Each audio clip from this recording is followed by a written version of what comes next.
All right, we are live. I am back. I'm sorry you had to deal with Ethan Carboni for 2 weeks, but I'm back. Don't worry, I am back. You don't have to deal with him anymore.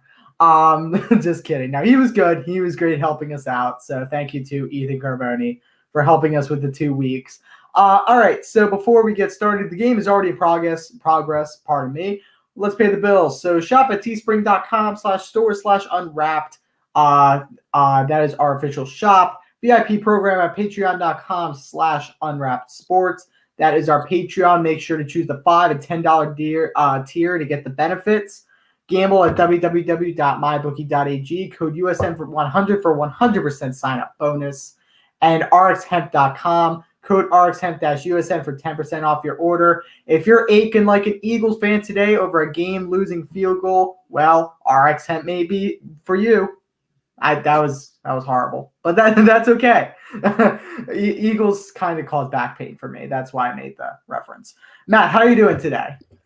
I'm feeling pretty good. It's a great Sunday, November 7th, week 9 being underway, and just excited to be watching this Tennessee Titans Los Angeles Rams game. I think it's going to be interesting to see how the Titans look without Derrick Henry, and just to see how their season goes from here. And for the LA Rams, 7-1. Let's see if they can keep up their hot start. So it's 3rd and 26 for the Rams. They're in a tough position at SoFi Stadium against the Tennessee defense. They're going to hand it off, and that goes for minimal gain. So it'll be 4th down and long, and Sean McVay will bring out the special teams unit. Definitely makes sense here. You don't really want to risk anything going for it. Before this game fully gets underway, let's kind of give our picks for tonight. I'll start off first by saying I think this is going to be a game the LA Rams are going to win handily. I think it's at SoFi Stadium. This is the first game for the Tennessee Titans without Derrick Henry. I think this is a game to where, they're probably getting the flow for the future of what the team looks like in the future. But right now, you get matched up with Aaron Donald and Jalen Ramsey. Von Miller is inactive for this game tonight, but he'll probably be back next week, get acclimated to the defense. But just overall, the Rams as a whole, they look like a great competitive team in the NFC, and I think they're going to be too much for the Tennessee Titans to handle. Well, in my opinion, I think the whole Tennessee offense flows through that beast of a man in Derrick Henry. And without him, I really think they will be struggling because when Derrick Henry has his bad games, they lose. I mean, remember, they lost to the Jets earlier this year. The New York Jets, Jets. I mean, that's terrible. So I'm going to go LA pretty handily for McVay and Stafford, pardon me.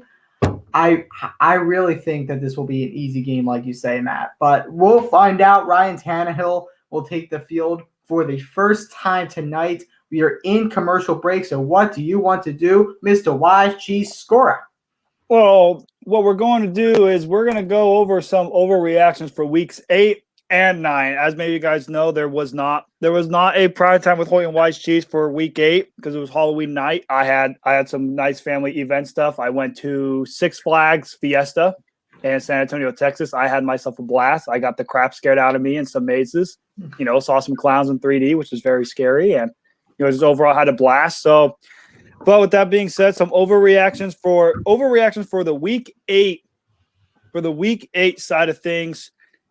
If I would have had to throw in something to overreact over for week 8, I'm just now going to pull up the scores for week 8 just so I could get a nice bearing of what I have to overreact to recently for week 8. I would honestly just simply say, for the teams that bounced back in week 8, I believe that was the Broncos and the Panthers. I would say to them, the overreaction, oh, they're back, baby. The Broncos and the Panthers, they're going to be coming back with the vengeance. Those would be my overreactions for week 8. I want to hear, Ben Hoyt, if you were in week 8, what would have been your overreactions? So I watched a disappointing Eagles game, to say the least, but that's not going to be my overreaction for this week. My overreaction for this week is that it's the Raiders' division to lose. That's it. I mean, I think the Raiders literally have this division by the balls. If they lose it, it's their own fault. Because I don't think any team in this division is worthy of having that title other than the Raiders. They look far and they look like by far the best team. They definitely do. Those are some great overreactions for week 8. Now, overreactions for week 9. I got myself a couple overreactions for week 9. My overreaction for week 9 is the Atlanta sports curse is over. The Braves won the World Series, and I think that's going to end. I think that's going to end the Atlanta sports curse. You look at how they played against the Saints; they blew a lead, but they came back and they won. The Atlanta sports curse has been lifted due to the Atlanta Braves winning the 2021 World Series. Another overreaction that I will state is the New England Patriots are going to win the AFC East. With the Bills playing like dog water against the Jaguars and the Patriots winning against the Carolina Panthers, Mac-10 season is going to take the Patriots all the way to the AFC East division title. Those are some of my overreactions for week 9. I want to hear what you have in store, Ben, for some of your overreactions for week 9. This is a two-parter, and you're going to think I'm crazy for saying this. The Steelers are going to lose to the Bears tomorrow. That's not even the craziest part yet. The Steelers are going to lose to the Lions next week. And let me explain. The Detroit Lions have been embarrassed throughout this season. And in fact, their last loss came 44-6, I believe, to the JV football team of the Philadelphia Eagles, which I love so much.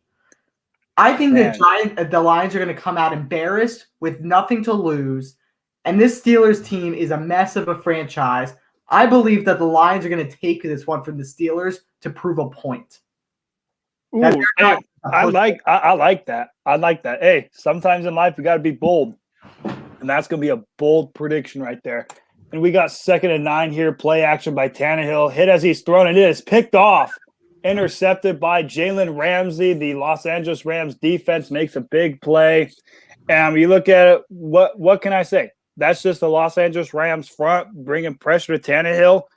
That's what's going to happen when you try the play action, not having Derrick Henry. You're going to get plays like that to where, Tannehill's arm gets hit and the best corner in football, Jalen Ramsey, makes a big play. Well, you have to see that not only is Derrick Henry a big body just for running, big bodies also help in blocking. When you're missing a big guy like Derrick Henry, I mean, you get less blocking ability. So not a surprise that he got hit on that play, and not a surprise that Tannehill made a Tannehill decision and got picked. Mm-hmm. I mean, you look at A.J. Brown covering up on Jalen Ramsey. They're showing the replay on NBC here. I mean, you look at he has A.J. Brown, but when you get hit on as you were throwing it, it's going to affect it, and it made it easy for Jalen Ramsey to make that play as a whole. And that just further ensures him being the best corner in all of football. Now we get to see the LA Rams set up in pretty good field position down at their own 35-yard line. So it'll be 1st and 10 for LA. Was the unsportsmanlike conduct on Jalen Ramsey? It looks like it. I would say so. It looks like so it. Stupid. Like, why would you do that? You just picked off a play. You're going to give your team really good position. You put him 15 yards back. Like, what are you doing, Jalen? I mean, he is the best corner of football. I mean, you could do what you want, the best corner of football. Like, why would you put your team 15 yards back after a pick at putting him in good field position? Mm-hmm. Yeah, definitely. 2nd down and 9 for the Rams. Stafford back to pass, looking, throwing, complete up the middle to Cooper Kupp, and he gains a 1st down for the Los Angeles Rams, itching closer to midfield. Yeah. Now for the LA Rams, Ben, for this drive, what do you kind of expect? Do you want to go straight away for the touchdown, or are you just simply, you know what, let's just drive it down the field and just simply see what we have in store? Pardon me, can you say that again? First, I'd like to say shout out my dad in the comment section saying "Let's go Rams." I just saw Nick Sirianni get a thing of flowers thrown at him. But go ahead. Yeah. Anyways, all I was saying was for the LA Rams, what do you expect for this drive? Are you just going into this drive like you're going through the motions, or do you just want to go straight down the Titans' throat, punch him in the gut, and just try and make this game over as quickly as possible. Make the Titans score. I mean, honestly, if you score, you force them to try to score. And I feel like the Titans are going to make mistakes without Derrick Henry. So I think it would be a great thing to be on the board first. Mm-hmm. It definitely would be. As it was 1st and 10, a big pass play to Cooper Kupp, but it is incomplete, knocked away by the defense. I mean, he had Cooper Kupp, and it was a great play by the Tennessee Titans defense. And I also want to highlight, this is going to be a huge game for the Titans defense. This defense has been known in games past to be very, very terrible. I mean, you saw how terrible they were against the Jets earlier in the season. It was pathetic. How they play this game against the LA Rams will very well determine how the Tennessee Titans will be throughout the rest of the season, especially when you don't have Derrick Henry for the majority of the season. Now, a lot of people are saying he has a chance to be back for the postseason, but I just look at it from a standpoint of, if I'm Derrick Henry, I just might as well just sit out the rest of the whole season and not need to risk a foot injury. Because it's one thing, if it's just an arm injury, I would say you come back no problem. But when you injure something like your foot, it takes a long time to heal. And when you're a running back, you're constantly on your foot because you have to run. So if I'm King Henry, just take your time. If you make the playoffs, great. I personally want to play it and just simply, get ready for next season. Absolutely. I get that. I agree. Now, obviously, it would be hard because when you're a competitive player, you want to be there for your team, but you also have to look out for your health as well. And you look at, when you have that severe of a foot injury, you cannot afford to re-aggravate it. And it would suck. It would suck for Derrick Henry, if he plays in the wild card game, he re-aggravates it, and then you're out in the playoffs, one and done. Now you're one and done, and you're back to square one on your foot. That would be the ultimate double whammy. Mm-hmm. Yeah, it's unfortunate, this Henry injury. I mean, Titans are rolling, but that puts a huge stop. Yeah, and especially when they came off of back-to-back weeks, they came off a statement win against Kansas City, 27-3, and then a statement win against Buffalo the next Monday night. I mean, they were rolling, and then they had a comeback win against the Indianapolis Colts. So that the Tennessee Titans were looking like a team that they were back in 2019 playoff form. They look like a team that was going to do well, and they have this injury, and it is a setback for Tennessee. But now we get to see if Tannehill's worth the money. Because a lot of people forget King Henry got paid, but Tannehill got paid as well. Now we get to see if that contract was worth it for the Titans or if it will turn into a disaster. Yeah. I don't know. I don't like Tannehill for some reason. Just I feel like he makes bad decisions. I don't know if he's worth that much. That's the big question. Unfortunately, I got to hop off for a minute. I got to make an appearance on another show for a minute, but I will be back in like 5 to 10 minutes. So, Matt, hold down the fort. All right, no worries. And we got Jimmy in the comment section saying also, if you are favoring a possible re-injury, you leave yourself open to other injuries, aka Carson Wentz at the beginning of the season. That is absolutely correct, Jimmy. And for those of you guys who are listening, if you also want to go into a comment section, if you're watching on our Twitter, we can't see your comments, but we can see your comments on YouTube and on Facebook. And we look at shout out Anthony Conover as well. Can't confirm the Patriots are goated. Absolutely, they are definitely goated. Anthony Conover and Anthony, if you want to come on the show, we sent the link to the StreamYard into the football chat. You are more than welcome to hop in, and it is open invite for anybody who wants to come in as well. Man, that was quick. No. I had to undo my mic for a second just to look and see if I saw correctly that Anthony Conover said the Patriots are goated. Yes, they are goated. They're 5-4. They've won. Let's see, they were 1-3, and they've won. They won a lot. The Pats keep winning, and they're only one game back at the AFC East. That's super sad. I mean, Bill should be only one game back. Bill should be running away with these things. Patriots are garbage. I mean, hey, Anthony, you want to pull up and make your case for the Pats? Honestly, I shouldn't be talking. I get that, and Corey's going to be all over me for that. But Yeah, come No, on. I do know what good means. I have a Super Bowl title. Super Bowl 52, bud. But then he could easily throw in 36, 38, No, 39, 49, 51, 53. I get that, but Super Bowl 52, Daddy Brady had his helmet in his turf. Well, I mean, we was going through Nick Foles. That was just magic right there. Yeah. Like, that was just a magical season. And a quick game update for the Rams and the Titans. The Titans, they did shut down the Rams, held them to a field goal as the Rams lead 3-0. One thing I will say is that is huge for the Tennessee Titans defense to be able to shut down the Tennessee Titans like that. And Anthony throws in the classic. What's the Eagles' record again? Last I checked, it is 3-6. We're doing good for a team of middle school dropouts. Like, seriously. I know I'm not good. Believe me, this doesn't affect me. We are literally a middle school JV football team. I get that. You're not going to win the division. You're not going to make the playoffs. Sit down, Connie. A middle school JV football team. I am dead. No, Connie's not winning the division. Connie's not going to the playoffs. Whoa, not going to the playoffs? Pats? No. You don't think the Patriots are going to make the playoffs? You think they're going to make a wild card? Absolutely. I believe 100% they could definitely make the wild card. I trust the Patriots more than I do the Steelers or the Browns for that matter. No, I trust the Browns more than I do the Patriots. Do you know the scene where Squidward chokes on a fork? Mm-hmm.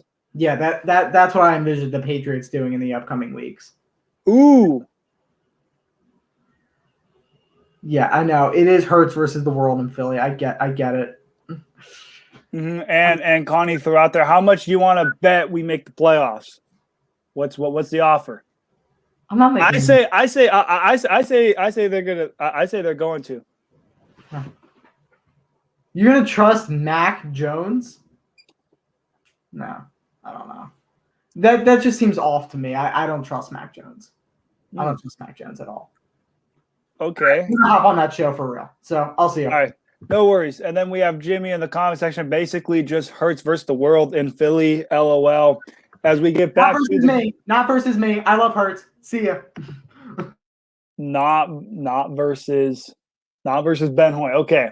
As we get set here for again. Oh, here we go. We got Connie says then again. Ben probably got to ask his mom for lunch money to bet first. Ooh. Okay, Ben. What you got to say to that? I have my independent currency system. Thank you very much. I have a credit card like normal people. You hear that, Connie? He even sounds fluent. He said independent currency system. Baloney. Anyways, it's 1st and 10 for the Tennessee Titans. They go and pass it to the RB, make a big run, gain of about 4 to 5 yards. It's about to be 2nd down and 6 for the Tennessee Titans. And we look at this quick replay again, and that's just simply what the Rams have been doing all game so far. They've been able to bring pressure on the Tannehill, and they have to make the throws quick. And we look at Aaron Donald, he's right there, and hence why they have to make the throw quick. Here they are running it again, 2nd down and 5. They hand off to the running back, and it is a gain of about 2 to 3 yards. It's going to be 3rd down and short, and for the Tennessee Titans, this is definitely a make or break, for this drive. And no, Jimmy, you have not missed the Packers look-in just yet. We're about to get into that during one of the commercial breaks. So I'll definitely give my input on that, how I feel about the Green Bay Packers loss to the Kansas City Chiefs earlier today. And boy, do I have a lot to talk about that when we hit to commercial break. We have 3rd down and 2 for the Tennessee Titans. Tannehill, empty backfield, play clock down to 5. Tannehill, quick pass, and the defense snuffed it out. The corner for the Rams, they easily snuffed out the receiver screen. It is a loss of 3 yards, as we saw as the pass was to McNichols, and it is a 4th down for the Tennessee Titans. And we look at what a big stop for the LA Rams. You sell for a field goal, and then the Titans, they couldn't miss. They missed out on the opportunity. And Jimmy, that was my exact reaction to the Packers game earlier today, as the Tennessee Titans are set to punt it away. Set to punt it away here. And we'll see if anything dramatic happens here on the punt. And it's simply punted out of bounds as we quickly head to commercial break. Jimmy, we will be discussing the Green Bay Packers look-in, as it was quite an interesting week for the Packers as a whole. Obviously, as you guys know, Aaron Rodgers, he tested positive for COVID on, I believe it was Wednesday, could not play in today's game versus the Kansas City Chiefs, which is sad because we didn't get the Patrick Mahomes-Aaron Rodgers matchup. And the Kansas City Chiefs made the Green Bay Packers pay as they beat the Green Bay Packers 13-7. The Kansas City Chiefs move up to 5-4 and in competition for the AFC West. And the Packers fall to 7-2 as their winning streak of 7 consecutive games comes to an end. And one thing I will say about Green Bay, there were a lot more negatives than there were positives in that game. Let's just start off with that. I'll start off with some of the positives. I loved what I saw out of this Green Bay Packers defense. You hold Patrick Mahomes and the Kansas City Chiefs to 13 points. I don't care that their offensive is struggling all year. Just for the Packers defense as a whole, how bad they can be, to be able to hold Patrick Mahomes to 13 points, you set your young QB up for success. You know, you hold Patrick Mahomes to a single passing touchdown and 2 field goals. That should give you ample opportunity to win the game, right? Well, that's where we get into the negatives for the Green Bay Packers today. Our special teams, boy, it was terrible. And I'll even throw out Jimmy Jones' reactions. That's how I felt about the special teams. I mean, it was awful from start to finish. There was absolutely no positivity at all during that game. And I hope that that special teams coordinator is fired after that game, because you look at it, you had both Crosby field goals. There was bad snaps. It was bad holds by the punter. And, I mean, you look at it, Crosby, yeah, he missed the 2 field goals, but you look at the laces, were not turned at all. They always look just slightly tilted to the side. And when you're a kicker, that is not what you want. You want your laces turned facing forward, not towards the kicker, but facing outwards. You want to give your kicker the best clean shot. And, you know, the holder just never did that. And that cost us 6 points on the board. And what happens? The Packers lose by 6 to the Kansas City Chiefs. And then you also look at, you know, the kickoff and punt return teams. Malik Taylor, horrible situation. He stumbles down and the ball touches his foot, and the Chiefs recover the ball, hence resulting in a field goal. And we have Jimmy throwing in there. I know it's beating a dead horse, but I still don't understand why they traded up for Love rather than building up the D. I mean, you look at that will forever be a question, Jimmy, that will never be answered until we get a full season of Jordan Love.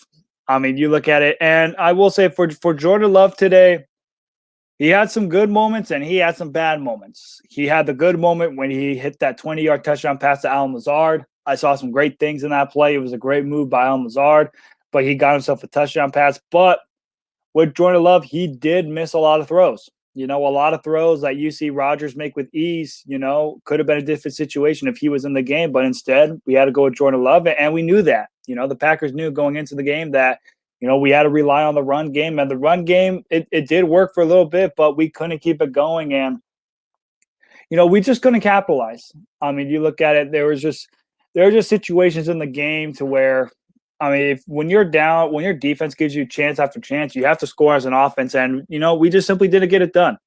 You know, there were some play calls that are very questionable, but, you know, overall, you look at it for the Green Bay Packers, and, you know, eventually the win streak was going to end. You know, you win 7 straight, and it's a lot to go through. I mean, we had some very close calls during that 7-game winning streak. You had the close call week 3 against the 49ers where Crosby had a game-winning field goal. You had the close call last week when you played the Arizona Cardinals when Rasul Douglas, right place, right time, got the game-winning interception. And, you know, it was one of those to where you didn't have your superstar quarterback, and it showed. You know, it showed how much Rodgers really means, you know, to this team. And, you know, the question will always be, you know, whether they made the right decision to trade up or not. But, you know, you also have to throw in, you know, Jordan Love. He did seem ready. for the big time. He just did seem ready. I think it'll be one of those to where we'll have to see, the situation for the Seahawks game next week, because as we look at the protocol, according to the protocol, Aaron Rodgers is supposed to be ready to go on Saturday, November 13th, which would be the day before the Seattle Seahawks game at Lambeau Field. And, it'll be one of those to where if you're Matt LaFleur and the Packers, do you instantly throw in Aaron Rodgers, regardless of if he had in practice all week against the Seahawks? Or do you just simply go, you know what, Rodgers, we'll give you another rest day, another day off. We got to play the Seattle Seahawks, who don't have Russell Wilson. They just have Geno Smith. We're 7-2. We're still in first in our division. Let's just wait for you to get ready for the road game against the Vikings and just go from there. So we'll have to see what the Packers do from there. But just overall, it's a loss to where, if you had Rodgers, it's a different ball game. If Rodgers doesn't have this situation happen, we're talking this could have been a blowout. Like this could have been the Packers go ultimate beat down the Chiefs, but that did not happen. It's any given Sunday for a reason, and you just have to take this loss and you have to move on to Seattle. It's just that simple. Whether it's Jordan Love playing against the Seahawks or you go with Aaron Rodgers. Now, Jimmy throws it out there. I give it to Love one more time versus Seattle. Personally, I agree with that same statement as well.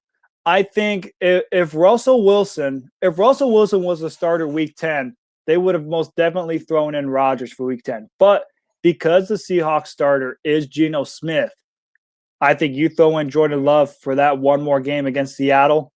And you also have to look at it. Jordan Love doesn't have to travel in a road environment like Arrowhead Stadium. Arrowhead Stadium is one of the hardest environments to play in on the road. And we're talking, it was a rookie quarterback, and you only lost by 6. I mean, that's something impressive. Like, normally when you have a rookie quarterback like that, you get blown out of the water. Like I'm talking week 1 against the Saints, 38-3. Like, you're expecting to get blown out like that. But you kept the game close, and there was just some missed throws, and which obviously will get better. Jordan Love, obviously during the week, he'll shore up the throws better. He'll get time with Devontae Adams better. He'll get better clicking this week. And, when we look at the Seahawks defense also is not as good as it used to be. So, I think, if the Packers were smart, I would say throw in Jordan Love another week against the Seahawks and, just go from there. Let him play, and worst comes to worst. This has to be a game. Now against Seattle, you can't afford to lose this game. You had your gimme loss to the Chiefs. You can't afford another one, because you look at it, your final 2 games before your bye week, you got on the road against the Vikings, which always play us tough because of Dalvin Cook, and then you have a home game against this Los Angeles Rams team, and then you go to your bye week. And then you got the Bears at home. And then you got the Ravens on the road, Browns at home.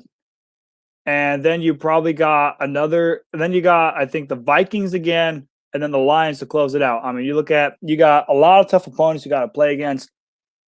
You cannot afford to lose this game against Seattle. I can understand us losing today's game to the Chiefs. That's very understandable. You lose Rodgers midway through the week. You have to get Jordan Love ready to go, and he just simply wasn't ready. It's understandable. But I loved what I saw out of Joe Barry and this defense. I was proud to see that we held the Chiefs to 13 points. We did everything we could, from the Packers to try and keep Jordan Love in the game. And when you're only down 13-0, you're easily in the game. That's just the name of the NFL today. If you're down 3-0, 6-0, 7-0, you got a chance. If you're down 10-0, you got a chance. And if you're down 13, 14-0, you got a chance, because all you got to do, get one score, get a stop, get another score, bam, you're right back in the game. So it's just simply a tough loss for the Packers. You're probably going to see a lot of the sports media, share their blame around. You're going to see Rodgers get blamed a lot. And you're also probably going to see, a lot of people say that Jordan Love simply just wasn't ready. And, he had some moments where he wasn't ready. And we just got to take this one on the chin and move on to Seattle. That's just the simple part of it. And as we are currently in commercial break, as we are just now getting back into the game, it was the end of the first quarter. The Los Angeles Rams currently lead 3-0. So we'll see what happens here in quarter number 2. We got Jimmy Jones seeing that Alexander might be out for season. I mean, you look at it, it's a tough loss, especially like for Jair Alexander. I mean, it's something you hate to see. Hopefully it's not season ending, but if it is, it's going to be a tough loss for a secondary, especially because he's one of the best corners in the NFL. And that's something that, you simply just can't afford to lose. Just as a whole, as a defensive unit, it's going to be very hard to replace that. And go on this next play here, they hand off to Nichols, and the defense just simply held the stop for a loss of 2. It's now 3rd down and medium for the Tennessee Titans, 3rd down and 6, down at their own 39-yard line. Let's see what Ryan Tannehill company will do. Got A.J. Brown in motion, play clock down to 3. Tannehill gets the ball, going to throw, and it is incomplete. A.J. Brown dropping the pass. Clearly should have been a completion, but he dropped it, and therefore a 3-and-out for the Tennessee Titans. And it's 4th and 6, and they are set to punt it away. And that's just a catch that A.J. Brown has to make. You can't afford to have that big of a drop, that magnitude when you're versing a team. When you're versing a team like the Los Angeles Rams, you can't afford to give them easy opportunities like that. Now you got to punt it away and give it to the Rams, and hopefully your defense can make another stand like they did just this last drive. As Tennessee's out, set the punt, they punt it away and go from there. And it was perfectly pinned punt inside the 5, down at the 4. The Rams have to try and drive 96 yards to see if they could score another touchdown as we head to yet another commercial break. There's a game that I would like to highlight this week that I was very, very shocked with that happened, and I'm pretty sure everybody was shocked that happened. The Jacksonville Jaguars got a win against the Buffalo Bills by a final score of 9-6. And one thing I will say about that game is, boy, what a pathetic loss that is by the Buffalo Bills. You talk about a bad loss. That right there is a definition of a bad loss. This is a loss that does no good for anybody. You look at for the Jaguars, you ruin your chances of getting the number 1 overall pick. You move to 2-6. But on the bright side, you get a win on American soil for the first time since 2020. So that's a good start there. But for the Buffalo Bills, that's just unacceptable. You cannot have that happen. And hey, what can I say? I don't think anybody saw it coming. And I will say, for the people who bet on the Jacksonville Jaguars, you are a wizard, and you made yourselves a boatload of money. And you look at Josh Allen, just overall was terrible. 31 of 47, 264 yards and 2 picks against the Jaguars. That's just unacceptable. That can't afford to happen. Now, I will say, every team has one of those games. It's what we signify as a trap game. Look at what happened to the Packers week 1 against the New Orleans Saints. We were supposed to beat the brakes off the Saints, and instead we get killed 38-3. And for the Buffalo Bills, this was a game to where you're supposed to dominate the Jaguars, and that just didn't happen. You just simply didn't click. The run game wasn't working. 14 carries, 72 yards. The passing game, Stephon Diggs was okay, but everybody else was pretty much for the most part quiet. And you have to give props to the Jaguars.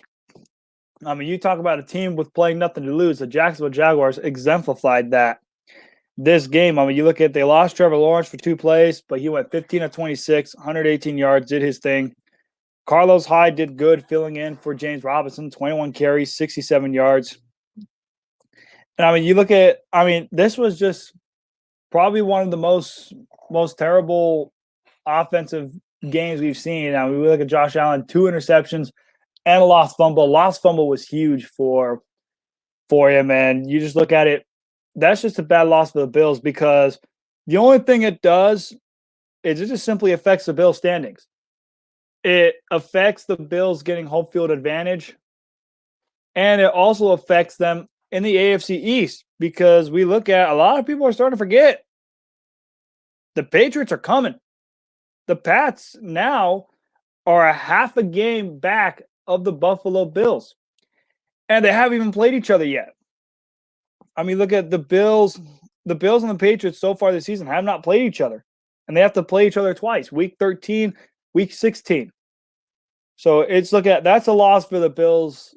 You just simply can't afford to have. It's unacceptable. But you had it, and now you just simply have to move on from it. And you look at it, you have the Jets. You have the Jets next week, and you got some formidable foes after the Jets for the next 4 weeks.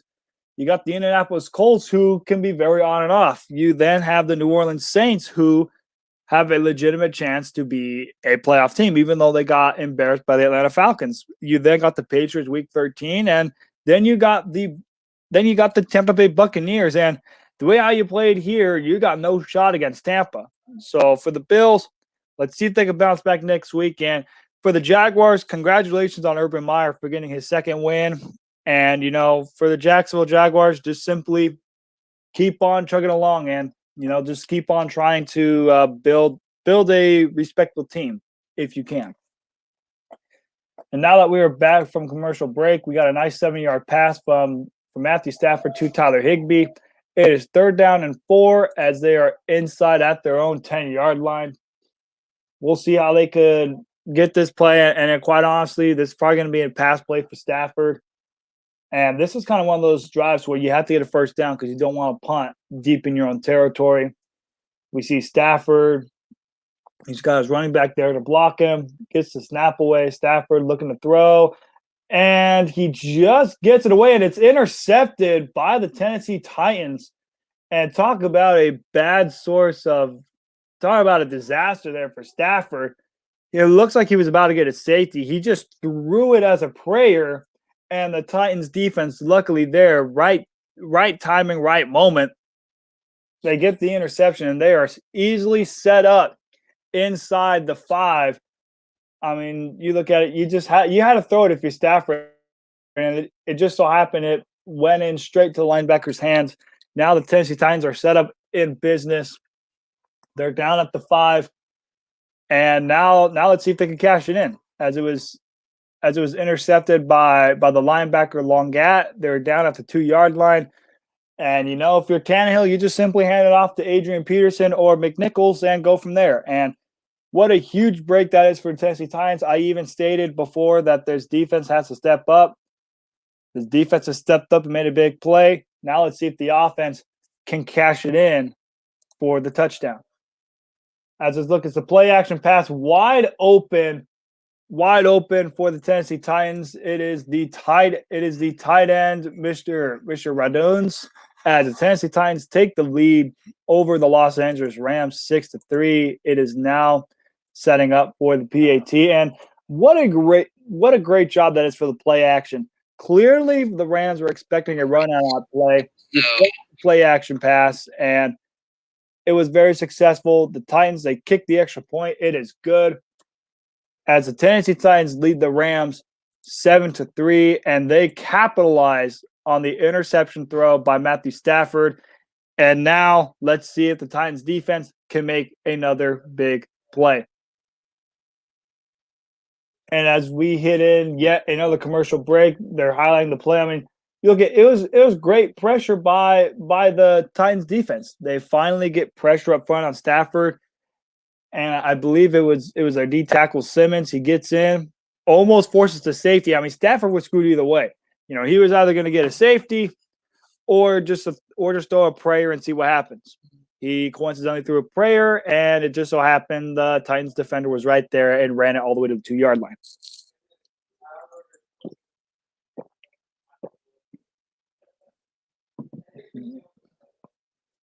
And as we're in yet another commercial break, another game that I like to highlight that went down the I-2 was shocked with was just the beating that the Browns put on against the Cincinnati Bengals. You talk about a bounce back of a game.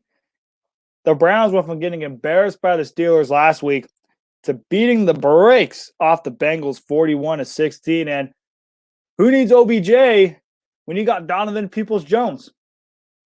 I mean, Baker Mayfield, he was fantastic, but the one player that pretty much highlighted this entire game for the Cleveland Browns was Nick Chubb.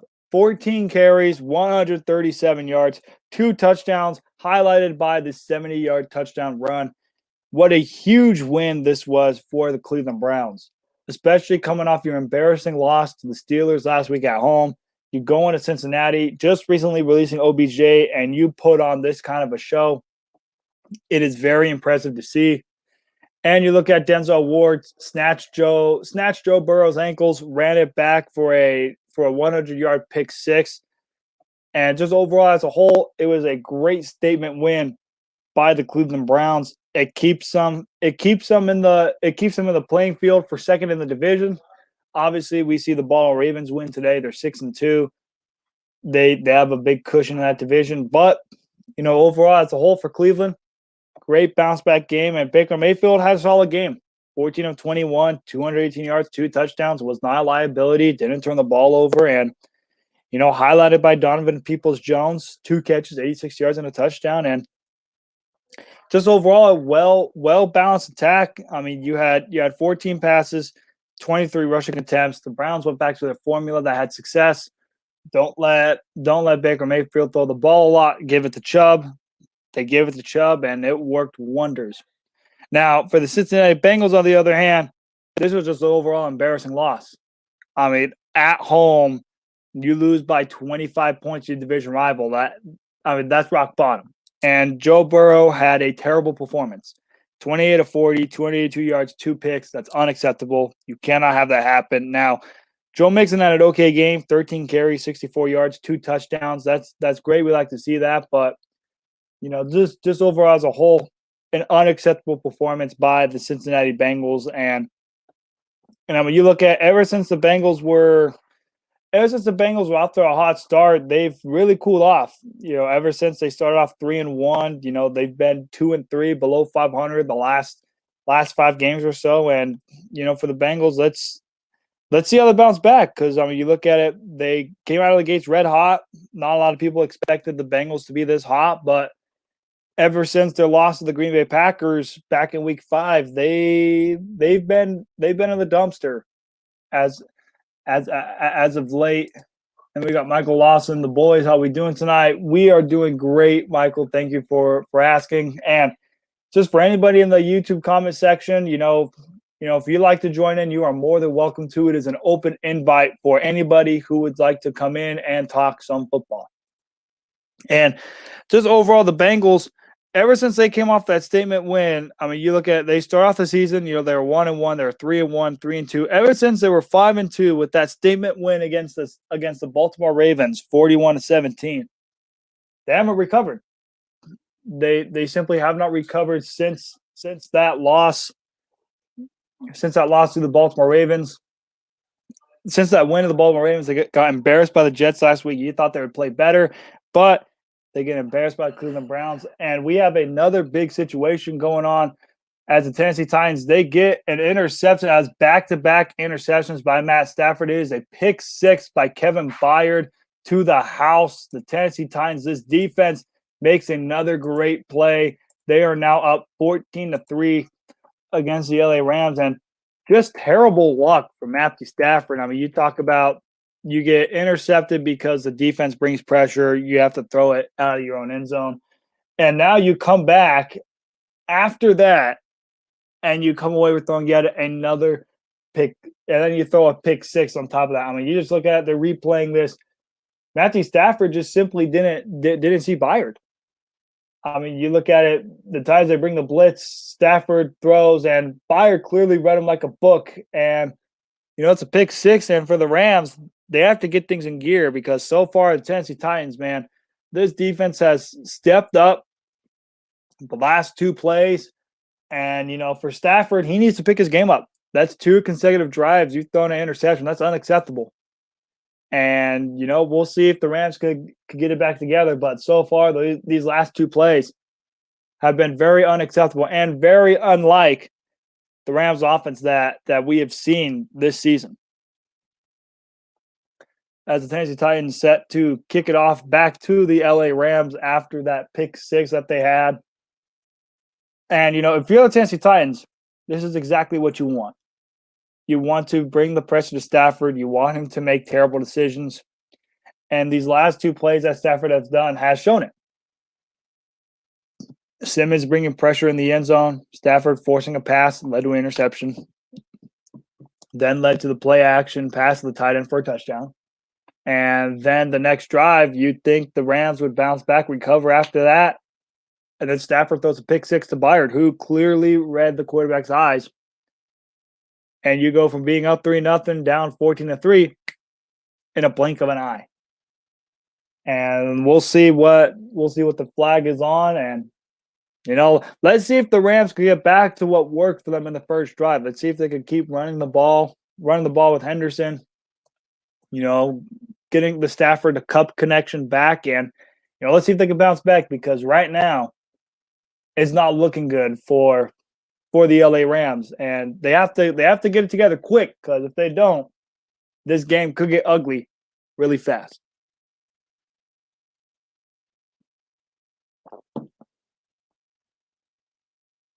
As it's taking a little bit long of a process, but they're going through the flag just to make sure they get everything handled and everything correct.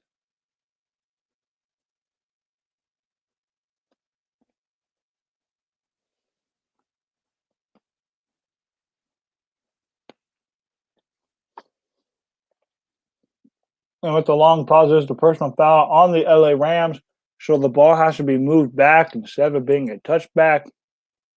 Instead of being down to 25, they're down most likely at the 15-yard line. I mean, that's just something for the Rams you can't afford to have. It's unacceptable. You cannot have detrimental, self-inflicted plays like that if you want to be a contender in the NFC.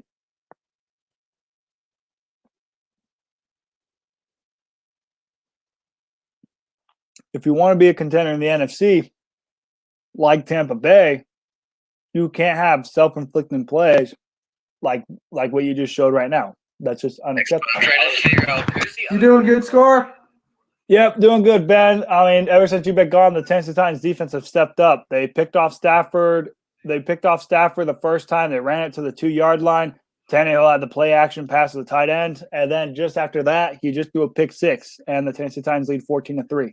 Good. We are wrapping up right now, so I will be back in 1 minute. Great job, Michael Score. And by the way, Michael Lawson, we are doing great tonight. 14-3 Titans over the Rams. I send it back to Score. All right, beautiful. They are now re-kicking off. They're redoing the kickoff, as it will most likely be closer for the Tennessee Titans. Will most likely be yet another touchback. So we will see what happens here. I mean, we just look at this is manhandling. But hey, that's what special teams is all about in the kickoff. It's all about manhandling. And excuse me, I was incorrect. They are not doing a kickoff. Instead, the Rams are down at their own 12-yard line. In almost the same situation what happened when Stafford had the ball and threw his first interception. And let's just see if they do a simple handoff here for the Rams. And indeed they do. They do a simple handoff to Henderson. He gets a first down. And for the Rams, that was kind of, you have to go with that play. When you have back-to-back passes and there are interceptions, you just have to get the ball on the ground and just simply get something positive. And you get that 11-yard run by Darrell Henderson, and hopefully this will help propel the drive moving forward, because the Rams are in a situation now to where you have to score in this drive, whether that's a field goal or a touchdown. You just have to get some points on the board to slowly cut in to this 11-point deficit that you are currently under. Once again, 1st and 10 for the LA Rams. They do another handoff to Darrell Henderson, and he gains about 3 to 4 yards. It'll be 2nd down and 7, 2nd down and 6. As we get the play in progress up on the screen here, and it is a gain of 4 yards. So it'll be 2nd down and 6 for the LA Rams, down throw on 28. Now it's a situation to where you can see them, maybe do a play action, maybe go with the pass, and just simply go from there. We'll see what happens. It's another play in progress. They do yet and they just simply do a 1-yard pass. They go a pass, and Henderson is stopped a yard short. It's now 3rd down and 5 for the LA Rams, down their own 29. And let's just simply see what they can do. Let's see what happens here for the LA Rams. 3rd and 5. I would not be shocked if they do yet another pass play. And let's see if they can get Cooper Kupp involved. They try to get him involved earlier in the game. The first drive led to a field goal. Let's see if they get it to him again. Play clock down to 3. Stafford back to pass. He goes thrown. He is sacked by the defense once again by Simmons himself. It is 4th down, and this Titans defense, these last 3 drives have been phenomenal. Something that you like to see out of there. There's a 10-yard loss by Stafford, 4th down and 15. You have to punt it deep in your own zone. Overall disaster for this Rams offense. These last 3 drives, Johnny Hekker punts it away, and you got to give kudos to the Titans defense. The Titans defense are doing everything they can to win this game. They're setting up their offense with success, and let's just see if they can keep it up. Because if they can, they got a good chance of winning this game. And you just look at Simmons; he just overpowered his lineman. He pushed 73 right into him, and when Stafford got pushed, when 73 got pushed right into Stafford, there was really nothing he could do. He was just stuck there like a deer in headlights. Simmons comes in, gets the sack, and that was that, and punts it away. Gives a great solid punt about 45 yards down the Tennessee 36. And now if you're the Titans, you have to go for the jugular on this one. You have to get a touchdown, and you have to further enforce your lead against the Los Angeles Rams. I would say this is a drive you have to get a touchdown. What I say earlier, if you get a field goal, great. You go up 2 scores. You go up 17-3. You're up by 14. But if you can get a touchdown and you go up 20-3 or 21-3, you have a nice cushion of 3 scores. Now you put the Rams under pressure to have to score 3 drives.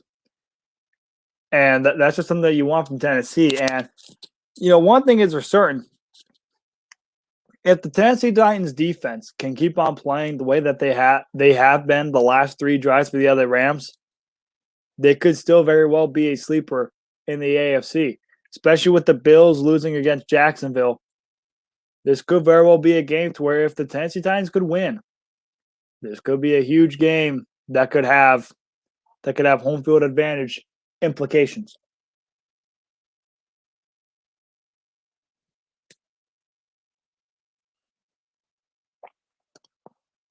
Now, as we look at this sick commercial of Yellowstone, for any of you guys who have the network of Peacock, you definitely have to tune into Yellowstone.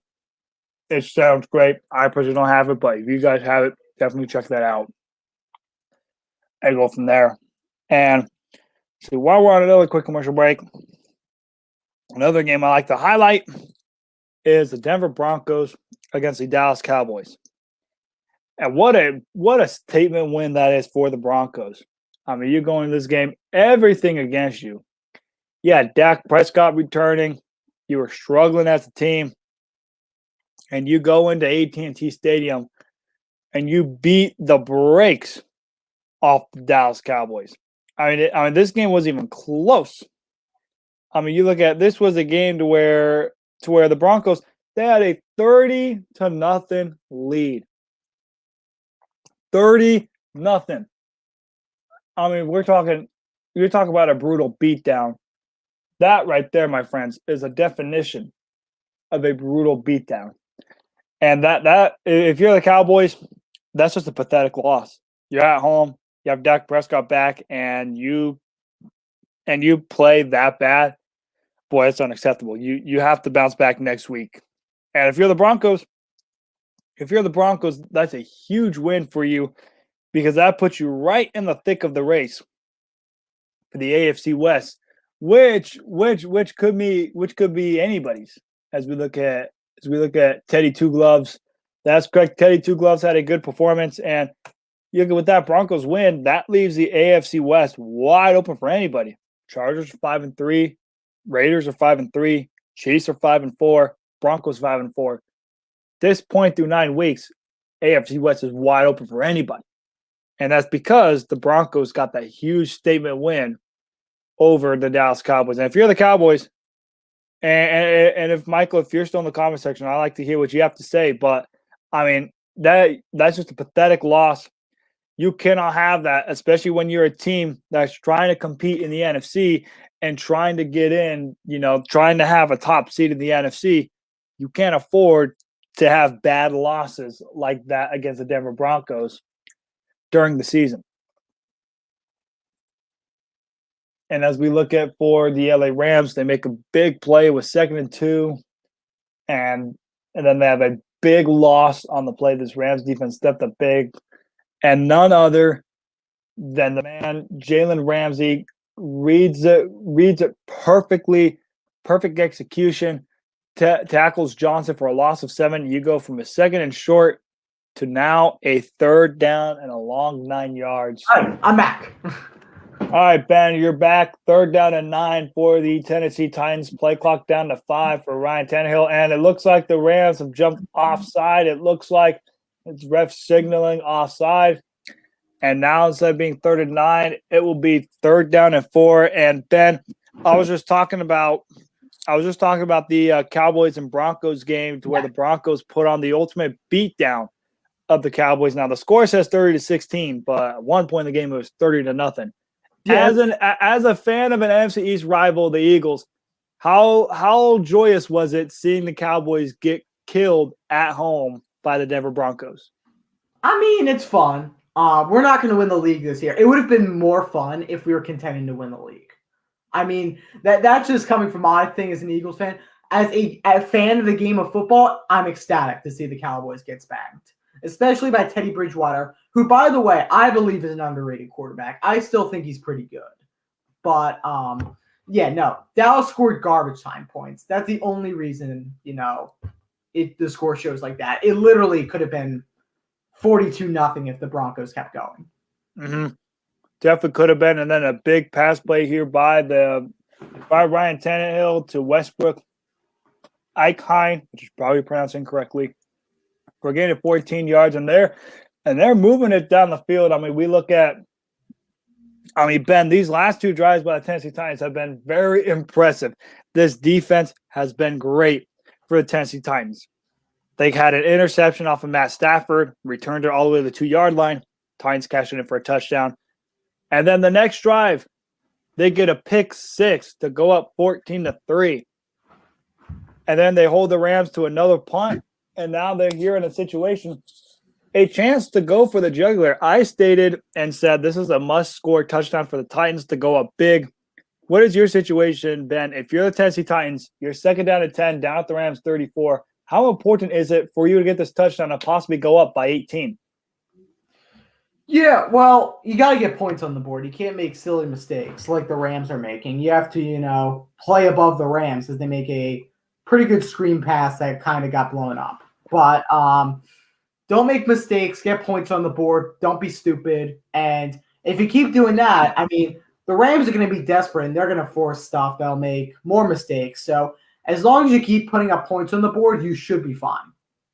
Definitely. And then you look at it, and it looks like it's on the defensive side of things. And I don't know. Why did my coach's film disappeared? For some reason, my NFL thing disappeared. Let me de-share the screen and fix that for a hot second. But while we're on the game subject, is a bad penalty by the Rams. Instead of it being 3rd and long for the Titans, it is an automatic 1st down.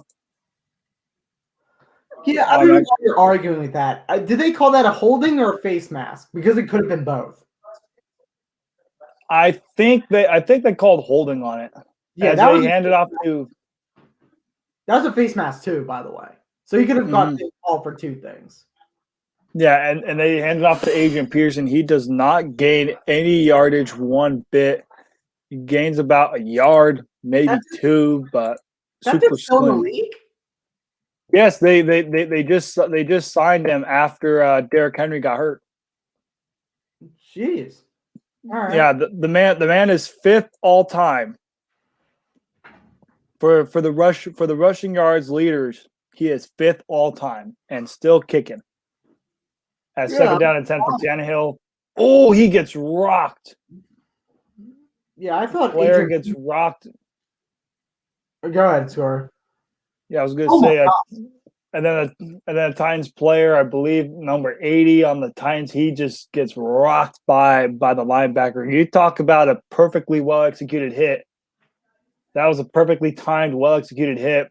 Perfect fundamentals. Did the shoulder, boom, lays the boomstick on him, and it was Chester Rogers. That's just something to where you couldn't prevent it. You know, it was just simply it was thrown over the middle, and it was a big play by the Rams defense, and you go from there. Play clock down to 3 for Tennessee. They do another side pass quickly and a stiff arm by Julio Jones, and the Titans are still short. 4th and 1 down at the 9. Ben, if you're the Tennessee Titans, it's 4th and short, 4th and 1, and you're down at the 9-yard line. Do you go for it, or do you just simply settle for a field goal? I would settle for a field goal, get points on the board. Yeah, as long as you're putting up points, then you're doing pretty well against the Rams. As we look at, they have the same mindset as I do. This 4th and 1, they are going for it. Play clock down to 9. They hand off to Tannehill, and he gains the first down. And the reason why I'd say go for it is just for the simple fact you have 1 yard to go. If you get it, great. If not, the Rams are pinned inside their own 10-yard line, and your defense has been dominant. Why not? And Jimmy Jones, to answer your question, yes, Von Miller was not available. He'll be available next week. They probably did not activate him this week due to the simple fact that they just got him. They just got him earlier in the week, and they didn't feel like he was ready to play yet. Expect Von Miller to be ready next week when the Rams play their Week 10 opponent. As the Titans, they do another handoff. They do another handoff to their running back. And the thing with Tennessee this drive is they are chewing up a lot of clock. This is their 12th play, and they're nearing 6.5 minutes on the clock. And if you're Tennessee, that's what you want. You want to try to keep this Rams offense off the field, and you just want to keep on doing your thing. As we're nearing the 3-minute mark here, 2nd down and goal, as it was a 4-yard run by Dante Foreman. 2nd and goal.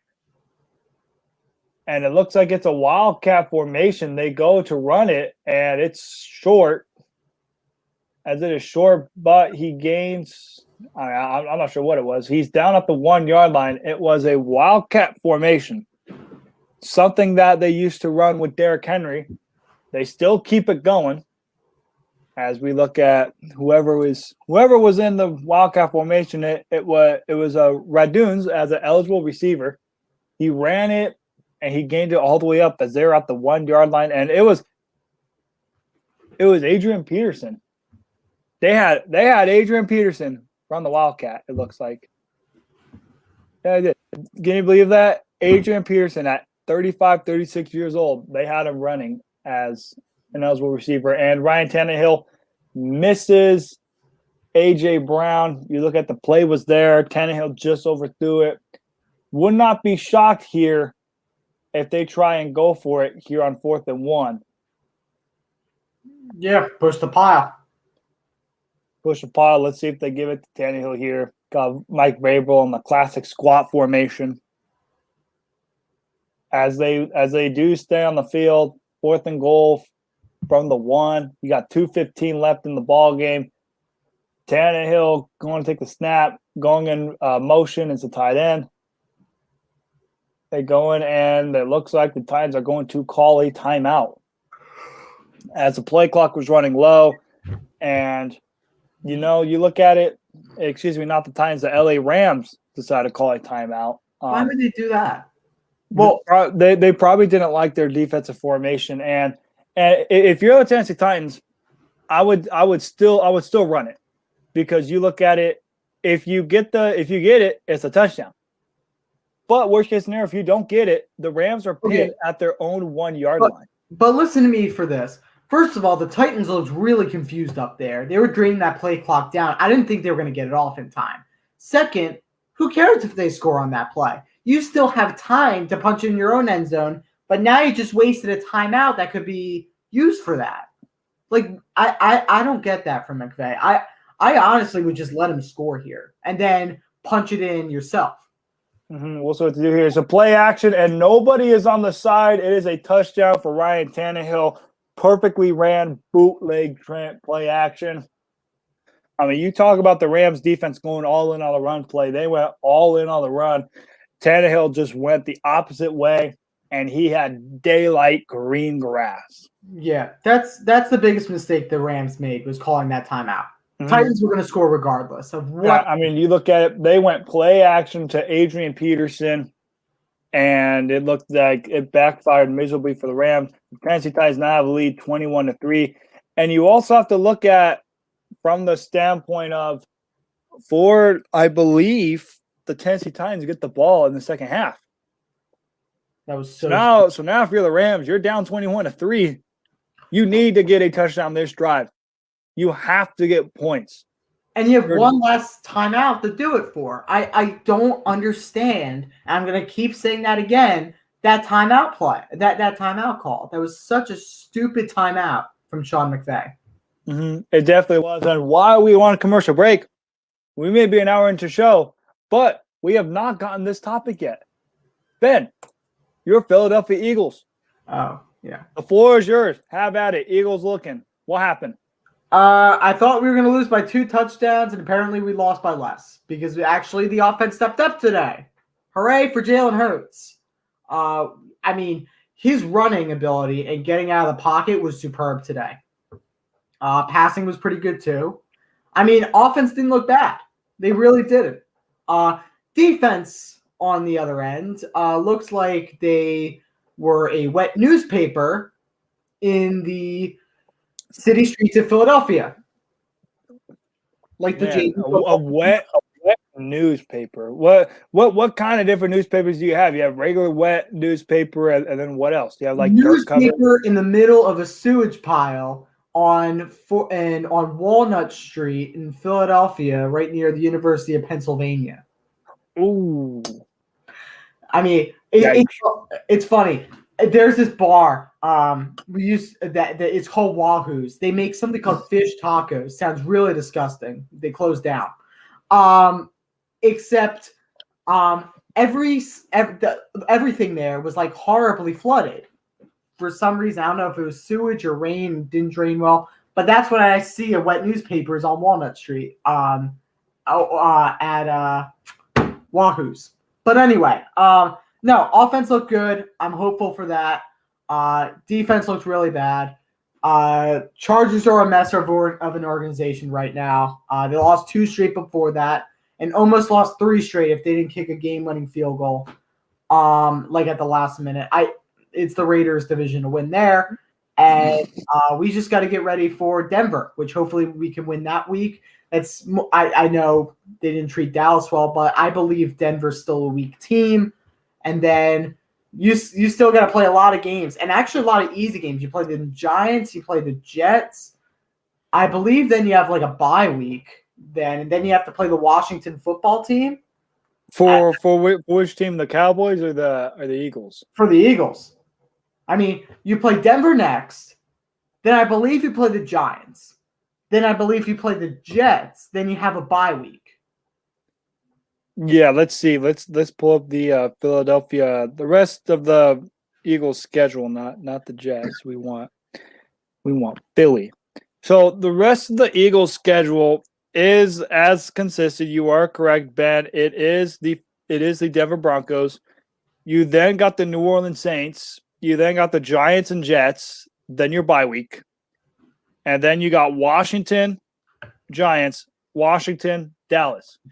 That's a really easy schedule. Holy crap. So, I mean, you look at, if you're the Philadelphia Eagles, if you play your cards right, you could possibly win 7 to 8 games.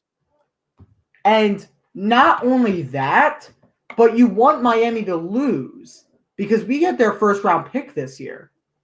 Yes, you do. And as of this point, it is in the top 5, if I'm not mistaken. Yeah, they may be 2-6, but it's a good selection. No, so I'm not concerned about getting a bad pick there. I'm good. I just want to win the most games we can, Mm-hmm. Yeah, just to show that you've made some strides and improvements with Nick Sirianni. Not only that, everyone's hating on Jalen Hurts. I don't know why.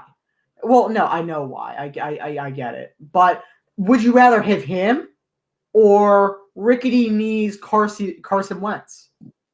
At this point, I'd rather have Jalen Hurts right now. Exactly. So I believe you need to ride with this guy. We need to have confidence. He's our quarterback for our city. I believe he can do some great things. I just believe we need to get some young guns behind him from the draft. Yeah, and I will say from an outsider's perspective, I think it's a tough loss for the Eagles, but I'm glad they kept it competitive with the Chargers. I mean, you keep it competitive with the Chargers, a team that has expectations of possibly winning the AFC West. You keep it within 3 and you only lose by 3 in a down rebuilding year. That's impressive to me. And obviously we'll see if they could keep that up against the Broncos. I will say the one game for the Eagles that I'm most looking forward to, you always look forward to division games, but I'm looking forward to how they play against the Saints week 11. Yeah. That week 11 game against the Saints, I want to see if it's on the road or at home. It's at home in Philly. It's at the Link because I know my father's going. Yeah. So you're at the Link week 11 against the Saints. If the Eagles can play well against the Saints, I think that'll be a telling tale of how their season has been going. Because if they don't look good against the Saints, then it's just simply, the season's just not going well. But if they could get a surprising statement win over the Saints, you got the Giants and the Jets next week, and then going to your bye. I mean, you're talking you could very well be 6-7 entering the bye week, week 14, and you could be very well looking in good hands. Now, does it signify a playoff contender? Absolutely not.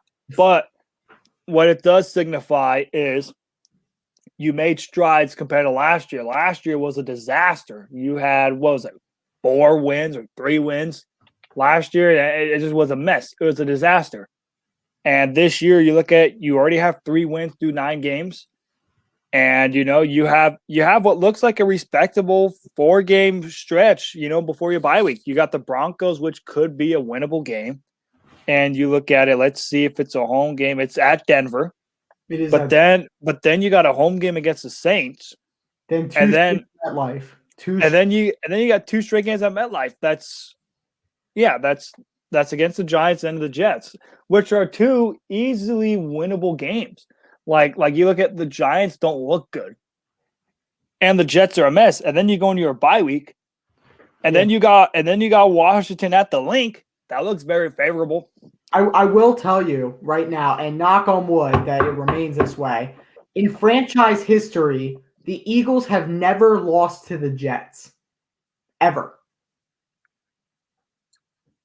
Well, let's hope let's hope that keeps on going. But for the Eagles, it's one of those to where you hate to see them lose because it was a winnable game, but only losing by 3 on a last-second field goal for a rebuilding team. That's some strides we like to see. Now, Ben, I gave my look in for the Green Bay Packers. From an outsider's perspective, what's your feeling for the Green Bay Packers? Their 7-game winning streak ended. You're 7-2, but you're still in first in the NFC North. And what's your overall thoughts for the Green Bay Packers? Only losing 13-7. I'm not concerned about your record. I would be concerned about your quarterback, to be completely honest. He's got his own mess to figure out, which I'm not even going to touch. But there's still talks of if he could be suspended a few games. I mean, I don't know what stretch you have coming up, but I mean, I would like to. Here's our stretch coming up before our bye week. Yeah. We got the Seahawks at home, Vikings on the road, Rams at home, bye week. Yeah, I would like to have Aaron Rodgers for those games, honestly. So I don't know if he has to miss another week because of COVID protocols. I'm thinking not. For COVID protocols, as soon as he could come back is the day before the game against the Seahawks. Okay. That's as soon as he can return. So he'll most likely miss the game against Seattle. Now, he could play. It's a possibility, but it's very slim. I honestly, he has his own mess to figure out because I wouldn't be surprised if we hear suspension talks by the league. Not, it's just this. I would here's where I will say I'll say fines. Suspensions, I think, would be a little ridiculous because the NFL knew about this. And if they wanted to do something about it, they should have done it week 1. They should have set the standard week 1, but they didn't. And they waited until he tested positive just before week 9. So my personal opinion would be a suspension would be hypocritical. But I can most certainly see fines. I can most certainly see fines from the team and Aaron Rodgers himself. I could see fines. Suspensions, I wouldn't see. I can't see them suspending Aaron Rodgers. I see that, but do you think that the NFL is the nicest organization in the world? No, but they do let a lot of things slide. I mean, you look at some like domestic violence cases. What happened with Tyreek Hill? He didn't even get suspended a game. Yeah, that was so stupid. So, I mean, it's one of those where it all depends on how the NFL look at it. Because if the NFL suspends Rodgers is going to be like, so you suspend me now, but you didn't do anything in week 1. Well, yeah. I don't think they suspend him. I believe there will be talks about it, though. Oh, yeah. There'll definitely be talks. But I will say the confirmed thing, I would expect to see fines. I'll probably see fines from Aaron Rodgers. We'll probably see fines from the organizations. They'll probably lose a draft pick, maybe like a mid-round pick, maybe like a 4th or 5th round pick. Would not be shocked there, but I don't see any suspensions coming from Aaron Rodgers. I don't expect him to be suspended for any games in the foreseeable future. I just think it would be ridiculous if he was, just because you could have done something about it week 1. If it's any games, by the way, I don't think it would hurt the Packers anyway, because I think it would be a 1-game suspension. It would be against the Seahawks, which is most likely not to be playing in anyway. Yeah, my personal opinion, I want to play Rodgers against Seattle just because he comes back the day before. And you look at the Seahawks, they don't have Russell Wilson.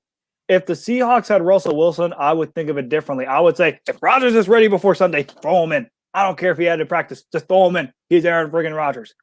But because it's Geno Smith and the Seahawks defense is kind of dookie, I think you'd be like, you know what, Jordan Love? We'll throw you in another game. But you won't have to go on the road in Arrowhead in a raucous atmosphere. You're at home. You're at Lambeau Field. Seattle's a very raucous atmosphere. I don't know. No, it's a home game. It's at Lambeau. Oh, yeah. So okay. I'm just saying it's a home game. You have a lot more time to relax, and you have more time to gel with your weapons, because you look at it, him and Adams didn't click at all. Like there was no syncage, no nothing. I mean, the offense was terrible. The only bright side, I said it earlier, but the only bright side I saw of the Packers was this defense. And boy, if this defense plays as good as it did against Kansas City, and we have Rodgers on there, you could put us up with anybody, and we got a chance of winning. Yeah, no, I can see that. All right, so we got 1:14 left to go in the second quarter, 21-3 in a very shocking fashion. This is why I thought the Rams score would be at half, And I will say what's changed in this game has been the back-to-back Stafford interceptions. That's been the turning point. The interception to where Simmons, and you look at when Stafford threw his first pick, Ben, he was kind of dead in the water because it was either going to be a safety or just throw the ball up in a prayer and see what happens. And he just so happened to throw the ball up in a prayer, and it just so happened straight to the linebacker, ran it to the 2, and then they got the touchdown. And then on the next play was all on Stafford. I mean, he throws a pick 6, and Byard read him like a book. He knew where he was going to go, read him, got the interception, and then returned it to the house. And just 2 quick plays in the span of 2 minutes. The Rams went from up 3-0 to down 14-3. And now you look at Tennessee, they got the ball again, 3rd and 1, down at their own 35. Let's see if they can add on some more points as this play action Tannehill throw complete for A.J. Brown. He is still in bounds. And they do, I believe, decide to use a timeout. Well, I mean, you look at this has not been good for the LA Rams so far in this first half. Do you agree with that, Ben? Like the way how this first half has turned in, especially this second quarter, has been an utter disaster for the LA Rams. You got to be winning this game. I don't believe there's any excuses that the Rams can make to say otherwise. I mean, especially with no King Henry. Keep in mind, guys, Derrick Henry is not playing on the Tennessee Titans, and yet the Titans are up 21-3. Yeah, absolutely. That's unacceptable for the Rams. So 102 left to go. I assume. What are we doing halftime? Would you still like to do the cameo price? All right, yeah. I'm just gonna try to find the category for today. All right, and worst case scenario, if you can't find a category, we'll just talk about some of the games that happened this week. All right, sounds good.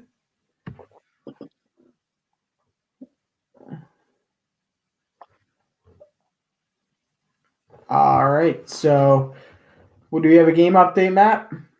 We do have a game update right now. It's still 21-3. It's 55 seconds left. The refs are just currently talking to Mike Vrabel. This was just after the big play by AJ Brown, and they're just simply going about how much play clock is left, and just simply going from there. Right now, they haven't had a snap yet, and we'll see what they do.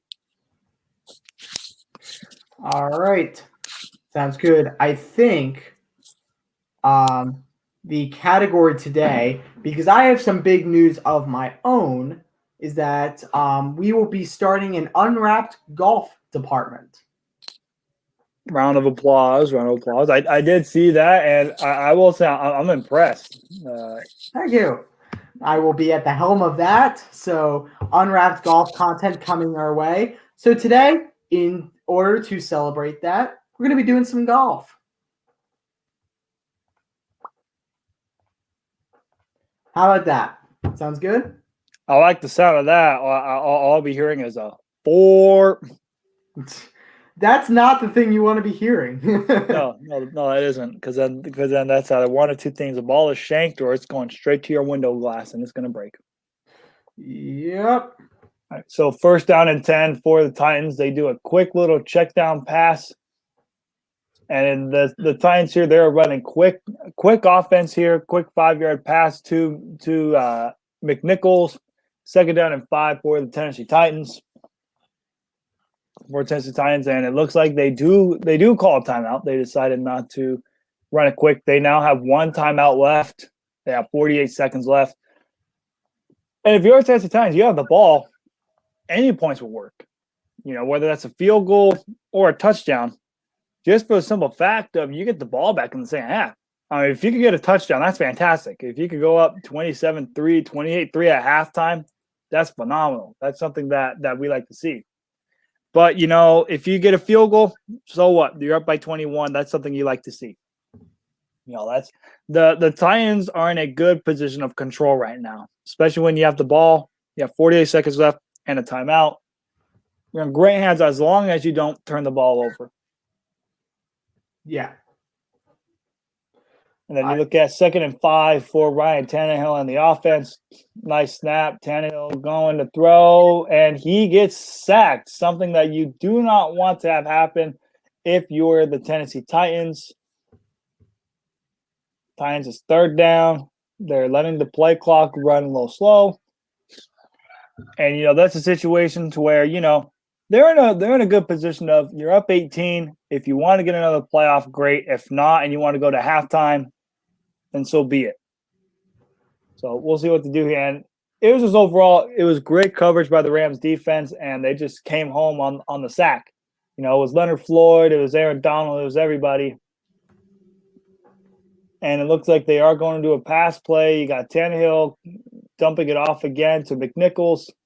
He runs it, and he will be short of the 1st down, and that will end the half. It was the final play just before halftime, and the Tennessee Titans, who will receive the ball in the second half, go up big as they are up 21-3 as we head in to halftime, and I will no longer share the screen because we are in halftime. The Tennessee Titans lead by a score of 21-3. And Ben, the floor is yours. All right, so in honor of Golf Unwrapped kicking off on Tuesday, I believe, Tuesday or Wednesday, we are going to be doing a short little cameo thing because there's not a lot of golfers on here. Not a lot of good ones either. I should be on cameo. I'm better than some of these people. I played high school golf interscholastically, but I was terrible at that too. So we'll see. All right, so we're going to start with Manolo. Manolo is a TikTok personality who is also a golf instructor. He's one of my personal favorites because he has the phrase, waggle that shit, smack that shit, and that's it in his golf lesson videos. That is a killer slogan. It is. I think because he has that slogan, I would say he at least has to be $80 just because of the sick slogan. Waggle that shit, smack that shit, $500. $500? I mean, if it was $80, I would pay for Manolo in a heartbeat. Manolo's is literally my favorite TikTok personality for golf. He's so funny. Definitely. He has phrases like "don't be nasty" when he says something dirty that's not intended to be dirty. Just to get your head out of the gutter. He's a very funny dude. I would check him out. He's a very funny dude. All right. Next, we are going to be doing Si-Woo Kim. He is a professional golfer on the PGA Tour, who I believe has multiple wins. If I had to throw out a guest price, I have to say $135. $60 for Si-Woo Kim. $60. Okay. All right. Next, we are going to go former LPGA golfer Laura Davies, which back in the day, Laura Davies could crush the ball. I mean, she could hit it further than the men, which is pretty good. She was a very big hitter on the LPGA Tour. Laura Davies. Give me $90. $200. All right. Then we are going to move to not the PGA Tour, not the LPGA Tour, not the European Tour, but the World Long Drive Tour. The number 1 seed, Justin James. Which, by the way, these long drive guys are impressive. You're impressed with like Bryson DeChambeau going like 375 yards for sometimes even 400 yards. These guys do it on the daily. I mean, these guys are ridiculous. So what you're saying is, if I'm ever golfing in Las Vegas and I need to call up a guy to do a driver, I'm calling up one of these guys. I mean, these guys are. Let me be clear about this. They have to be inside a certain boundary to earn points. Now, a lot of these times, these long drives are erratic, so they don't earn points for them. But when they're straight, they're going over 400 yards easy. So what you're saying is they put Top Golf to shame, and the balls are going through the roof of. I believe the net at Top Golf is just over 200 yards. The majority people can drive it to the net. Driving it over the net, though, that's a different story. It definitely is, but because it's a long drive, I would say some people are willing to pay $170 for it.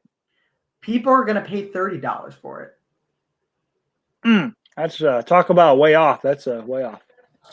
All right. Now, this is my favorite LPGA Tour golfer. She can hit the shit out of the ball. Believe me. I've seen her live many times, and she never fails to impress me.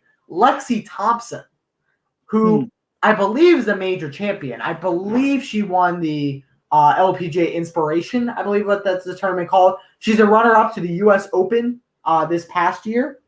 But yeah, Lexi Thompson. Lexi Thompson, I would say $220. $50. $50 for a lady who won a championship.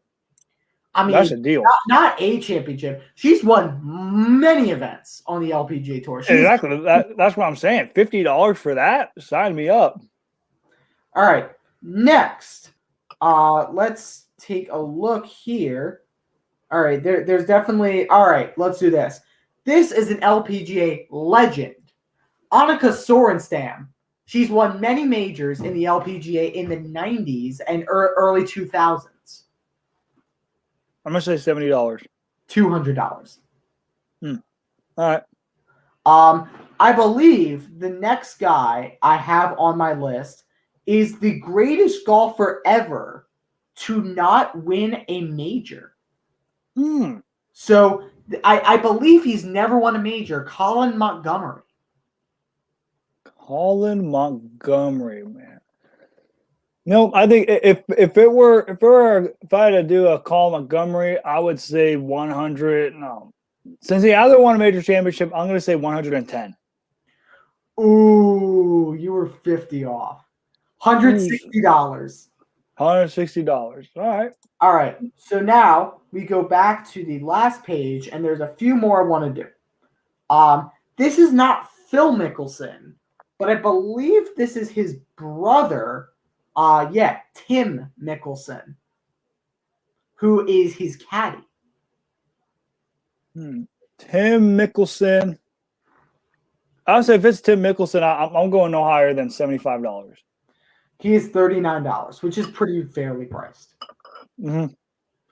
All right.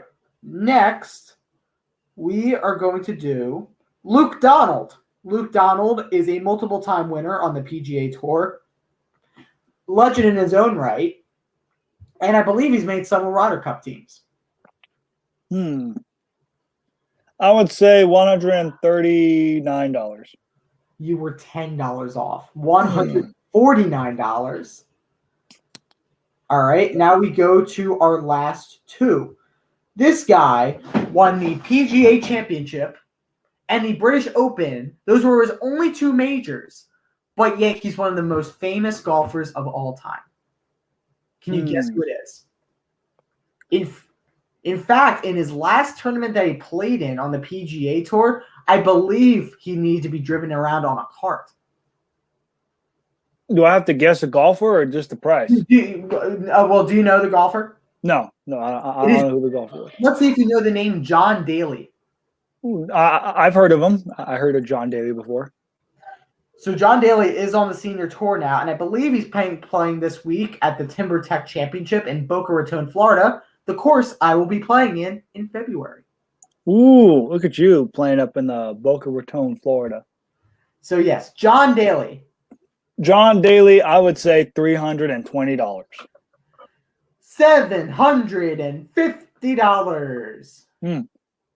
And now we move on to our last golfer of the day, and he's a current PGA Tour member. I believe he is a Masters champion. I think he's won a couple other majors too. Sergio Garcia. Sergio Garcia is known for being in the Ryder Cup. He was his past Ryder Cup. He is a Masters champion, and he is a great golfer and legend in his own right. Started off very young, and he's still pretty young, actually. I would say $400. And Matt Score gets it right. Yeah, I got one. It took a couple of weeks. It took a couple of weeks, but my time has come, and I was right finally. Sergio Garcia for $400, which, by the way, keep tuned for the premiere of Golf Unwrapped. Believe me, I am so glad that we're going to be starting that up. I believe golf is one of the greatest sports on earth to watch and play. I love playing it myself. I've been playing it since I was little. I've been going to tournaments since I was little. And I believe you can play it for such a long period of time. My grandfather is in his mid to late 80s, and he is still playing the game of golf. He has friends older than him that is still enjoying and playing the game of golf. So please stay tuned for the great game I love on Unwrapped Sports Network. definitely tune into that. And while we are still going on commercial break, there's one topic we have not talked about yet, and that is fantasy football update. I want to go to you, Ben. How are you doing in your fantasy leagues this week for week 9? Very good, actually, for the first time in a while. The money league went to shit a little bit. I'm now 3-5. I am on a 4-game losing streak, but it's going to break this week as I'm going to beat Trill very handily. He has no players left, and I still have a player playing, I believe. Yeah, AJ Brown. So that is a game. And then going to Delco squad. Yes, I am from Delco. In the Ultimate Fantasy Football League, I am 7-1, playing the number 2 seeded 6-2 Michael Lawson, and Michael Lawson will move to 6-3 because Delco squad ain't messing around this week. 147 projected points, and I believe that these 3 players that they have left, Tyler Higbee, McNichols, and Tannehill, are the only players that Michael Lawson has left. And right now, I have Cooper Kupp, who has 7 points at halftime. Pretty solid week. The only regret is I had left Naheem Hines on the bench, but I got 39 points from James Conner and 15 points from Dalvin Cook, so that's fine. So, solid week from both teams. Yeah, solid week. I was about to say for my fantasy teams, it's been a little mixed. I'm doing really good in my own league, the Fantasy Ultimate League, versus my good buddy Sam Daring. I'm beating him 96.70 to 59.98. The only player he has left remaining is Khalil Herbert and Najee Harris, and I have Chase Claypool as my only players. I am currently losing in the redraft. Michael Lawson is beating me up really good. Matthew Stafford has been disappointing for me. Only has 1 point. I decided to buy all in on McNichols, and that has clearly backfired for me. Other than that, the rest of the team has been decent. Christian McCaffrey was dog water. Stephon Diggs wasn't good. Keenan Allen did great. Jonnu Smith was terrible, but there's nothing I could do because T.J. Hawkins was on a bye week. Let's see. Cole Beasley did okay. Cortland Sutton was terrible. Christian Kirk was great, and Derek Carr was terrible. I decided to roll with Derek Carr over Kirk Cousins, and Kirk Cousins decided to outscore Derek Carr by 10 points. That was terrible, and that's in the redraft. The VIP Patreon League, doing good things as usual. I'm about to lose in one of my other fantasy leagues. It's not been a good week for me in a fantasy football. And 9 leagues that I'm in, I am currently winning 1, 2, maybe like 4 of them. So below 500 week has not been good for me. Hopefully I can bounce back. The only player I am waiting on to play for me in one of my leagues is Pat Freiermuth, the tight end for the Steelers, because my guy Noah Fant decided to get on the COVID list, and there's nothing I can do. And I will say shout out Dalvin Cook for doing well for me. Shout out Michael Pittman Jr. for giving me 17 points. And let's see, I'm currently projected to lose because Van Jefferson has been irrelevant for me this week. Van Jefferson, where you at? You got a Stafford. I need you to give Van Jefferson some love, please. Please and thank you. And lastly, in my Yahoo Fantasy League, let's see how I am doing. Lamar Jackson did his thing. Let's see, Kadarius Toney was absolutely awful. And Greg Zerline didn't even give me a single point. Wow, that stinks.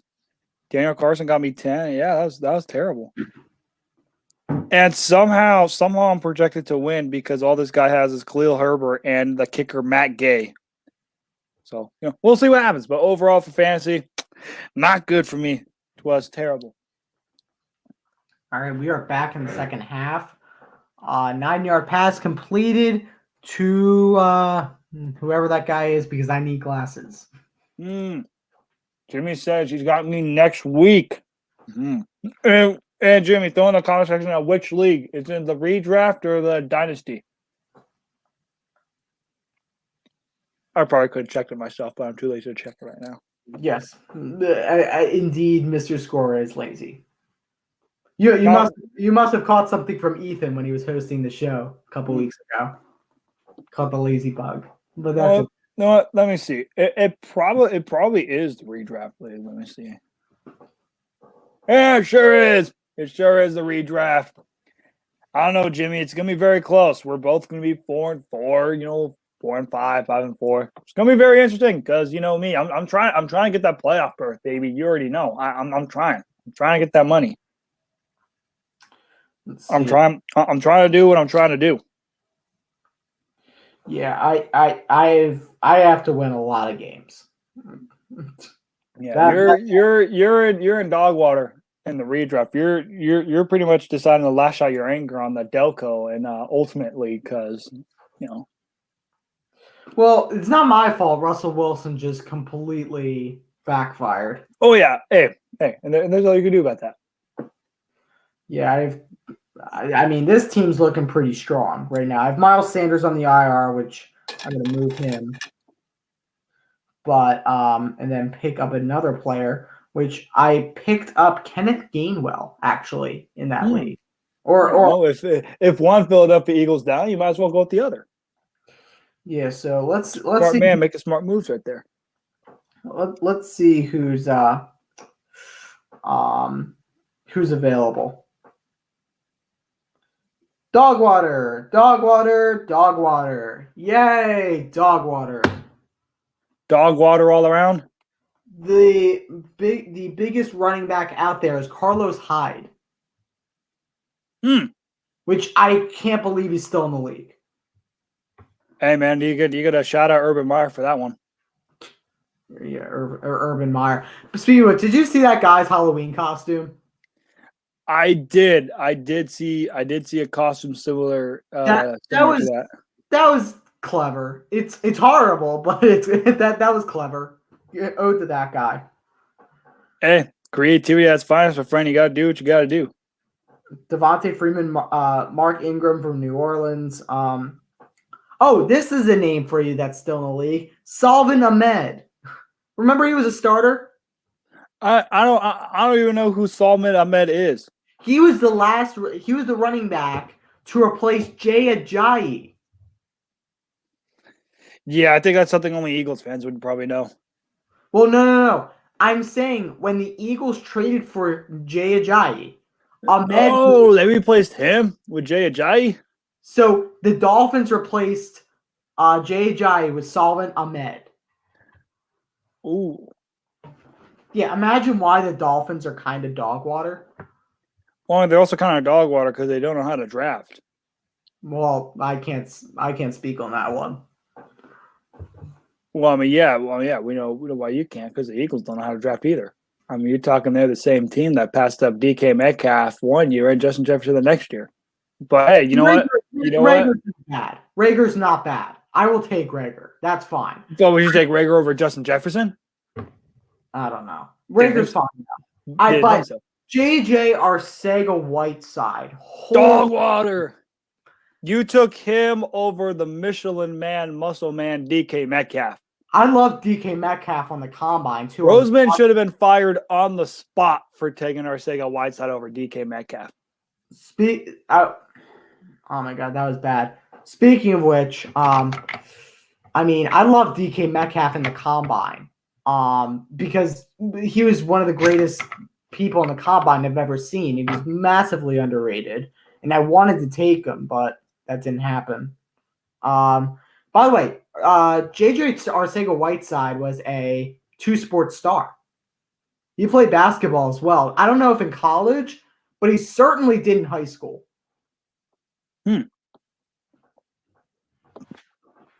Not that matters. He's kind of dog water, but still. Yeah. You know, we all get the taste of dog water, and it's not pretty. It's ugly. It tastes terrible. Absolutely. And as we are on commercial break, the score update once again, it is 21-3. Titans lead over the Rams, but the LA Rams have the ball down at their own 12. And Ben, you're the LA Rams. You're down 18. You just got a big stop. You get the ball back. What's the mindset, going into this drive? How do you approach this drive knowing that you're down by 18 and you have 12 and a half left in the third quarter? First of all, when I enter the field, first of all, it all starts in the locker room. Sean McVay must have said, "What the hell are we doing?" Honestly, we are down 21-3 with a Derrick Henry-less team, literally embarrassing us. So go out there and score some damn points. That's the battle in the locker room. Second is you got to score. If you don't score here and the Titans score, it's ball game over. Even if the Titans get a field goal? No, you could still do stuff, but if they score a touchdown, you're done. All right, we'll see if that comes to fruition, but Stafford had the quick 18-yard pass to Robert Woods. He moves it down to their own 30-yard line. Let's see if they can continue to keep it up. Nice. Gesundheit. Thank you. By the way, I shouldn't be speaking because 28-3, that's a mental scar in some people's heads. Mm-hmm. Which, that being the city of Atlanta. Hey, you know what? Atlanta sports has been on the upward trend right now. Braves won the World Series. Falcons choked, but they came back and won. And the Georgia Bulldogs are currently the first seed in college football. Things are looking up for the Atlanta sports world. Athens is not Atlanta, but that's okay. No, I'm just saying in the Georgia sports as a whole. No, I get that. No, but can I just talk about the Atlanta Braves for 1 sec? As much as I hate and disrespect on them all the time, I respect that they did something that the Phillies did. And they basically said, fuck it. Let's just go out and win. Let's go get some players to help us win now. I know Acuna's out, but that gives us some room to actually get some players that we won the trade deadline. Let's try to win. Shout out Jocktober. Miss you with the Dodgers. Jock Peterson. Jocktober. Jorge with the pearls. With the pearls. Yeah. Jorge Soler. Adam. Eddie Rosario. Yeah. Oh yeah, Eddie Rosario. I mean, they tried to win, and guess what they did? They won. It's such a simple recipe that 30 other teams in the Major League Baseball world can also follow. If you're in the position that you feel confident enough to win, okay, go out and get pieces to win right now. And shout out Freddie Freeman for finally getting the ring. I mean, he went through thick and thin with the Braves. He went through a long rebuild process, and now he finally caps it off with the World Series ring. I will say about Freddie Freeman, he, as much as I don't like him as a player, he's such a nice guy. I mean, you can't dislike the guy. He's a great person. I saw a video of some kid in Georgia who's dressed like him for Halloween, and he's out there with his son minding his business, and he goes up to the kid and says, "Is that me? Are you dressed like me? Do you want a picture?" Being so nice to the kid. He could have just gone on with his days. I don't care. It's some kid. He literally made the kid's day. I mean, he's been through so much. If you haven't watched a Freddie Freeman documentary, go watch it, please. It's such an interesting documentary. You'll learn a lot through it, and he's just such a great guy. And I wanted the Atlanta Braves to win the World Series over the Cheetahs this year just because I wanted that nice guy to win the World Series. And one thing is, yes, Freddie Freeman is a free agent, but if I'm Freddie Freeman, why would I want to leave the Braves now? I mean, look, I've been through the thin with the Braves through a deep rebuild process. And these last 4 years making the playoffs have been fun. 2018, you break through, make the postseason. 2019, you make it. 2020, make it. And then this year, you win the World Series. why would I want to leave and take higher money elsewhere? I could just stay in Atlanta, get money be a forever Brave, and further ascend my legacy by getting some more playoff success. Yeah, I get that, but also money talks. I will say, if some team other than the Braves offers him like $250+ million, don't get me wrong, I like the Braves, but I was like, hey, $250 million for Freddie Freeman, who's 30+ years old, I'll take it. He's not being paid $250 million, but if he's getting paid, hey, you never know. You never know, Ben. Some team could overpay Freddie Freeman to get that money. I believe a big short-term deal can be achieved, and I believe if it's enough money, I believe Freddie will go. And what's crazy is the Braves did this without their best player, Ronald Acuna.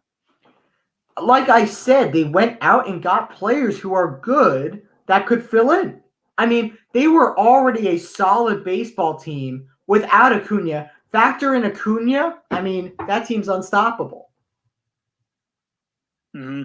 Speaking of which, LA Dodgers. There's an L in LA, by the way. Yes, also LA means lost again. But I mean, you know what? For the Dodgers, it's one of those to where it was a fun ride. Defended our crown all the way till Game 6 of the NLCS, and it just simply one of those. The team just simply ran out of gas. I mean, you look at we had too many injuries. Losing Muncy, losing Kershaw, losing Justin Turner. It's just one of those where if we were healthy, maybe Scherzer and Urias don't run out of gas, and maybe it's a different series. But you know what? That's baseball. Baseball, you get injuries. The Braves had injuries, but the Braves excelled, and the Dodgers, they tried their best to excel. It just simply wasn't enough. And, you just have to lick your wounds. We have a lot of guys that are free agents on this roster, and, move on to next year. And, one thing is for certain, the Dodgers, they're still going to be the class of the NL. They're still going to be the class in the NL West, and you just have to bounce back and make sure you have a good offseason and go from there. By the way, I want to go on the Phillies for 1 minute. I would like one of two things to happen. One, get a good starter. I mean, actually not even good starter. I believe Eflin's okay. I believe that we need bullpen help bad. And I believe Gregorius needs to go. And then McCutchen needs to take a pay cut because he's old and he's not going to be worth much anymore. And if he knows what's good for him, he'll accept the offer the Phillies give him. Mm-hmm. And then Odubel needs to go. So then we need a center fielder. We're in the leading market for Byron Buxton, which I don't know if that will stand. I would like, if we don't get Buxton, to get a guy like Correa or Story at the shortstop position, add another star. And then you have a 3-star system. You got, Correa or Story, you got Bryce Harper, and you got JT Realmuto all hitting. It's pretty good. Yeah, sounds pretty good, but this is the Phillies. You never know what happens. And you're in the same division as the Atlanta Braves. True, but once upon a time, in a sunny little day in Philadelphia, we had the 4 aces. Yes, you did. Roy Halladay. Cliff. We had what's his face? Cliff Lee. And I believe the 5th starter was either Vance Worley or Joe Blanton. I believe it was Joe Blanton, actually. I mean, I don't know either. I don't call the Phillies. One thing I do know is the Rams are moving it down the field, and it is 3rd and goal as they're down at the Tennessee 4-yard line. And I mean, we'll see what I think for the Rams, this is 4-down territory. I mean, it's one of those to where, if you get a field goal, you're down 21-6. But I just think you have to cash in for the touchdown. You just have to. You have to get it. Now, it all depends on the situation. If they move it to the 1-yard line, you're going for it. But if it's incomplete, they might have to settle for a field goal, but it will be a tough decision for them to do. Stafford back to pass once again, going to throw, ducks pressure, goes to throw, and it is caught by Tyler Higbee. Touchdown, Los Angeles Rams. They get their much-needed touchdown, and they cut into the deficit as they now trail the Tennessee Titans 21-9, awaiting the extra point by Matt Gay. And I mean, we look at what great scrambling ability by Matthew Stafford. You look at it, looks like there's going to be a sack, but he evades evades the rush, throws it perfectly, finds Higbee, and he easily gets the touchdown. As we look at, he stayed in bounds, didn't go out of bounds, and all honesty, should be a clean play. Yeah, I mean, As hold on, they are re-looking at it to see if the edge of his foot was on the white line, and it looks like it might have. So they are going to re-look at it. Hold on 1 second. They are going into official review. And one thing is for certain, Ben, it's very close. I mean, you look at it, the white line, it looks like he has his foot on it. And because according to the NFL rule book, you cannot be out of bounds and then be the first person to touch it. It's illegal.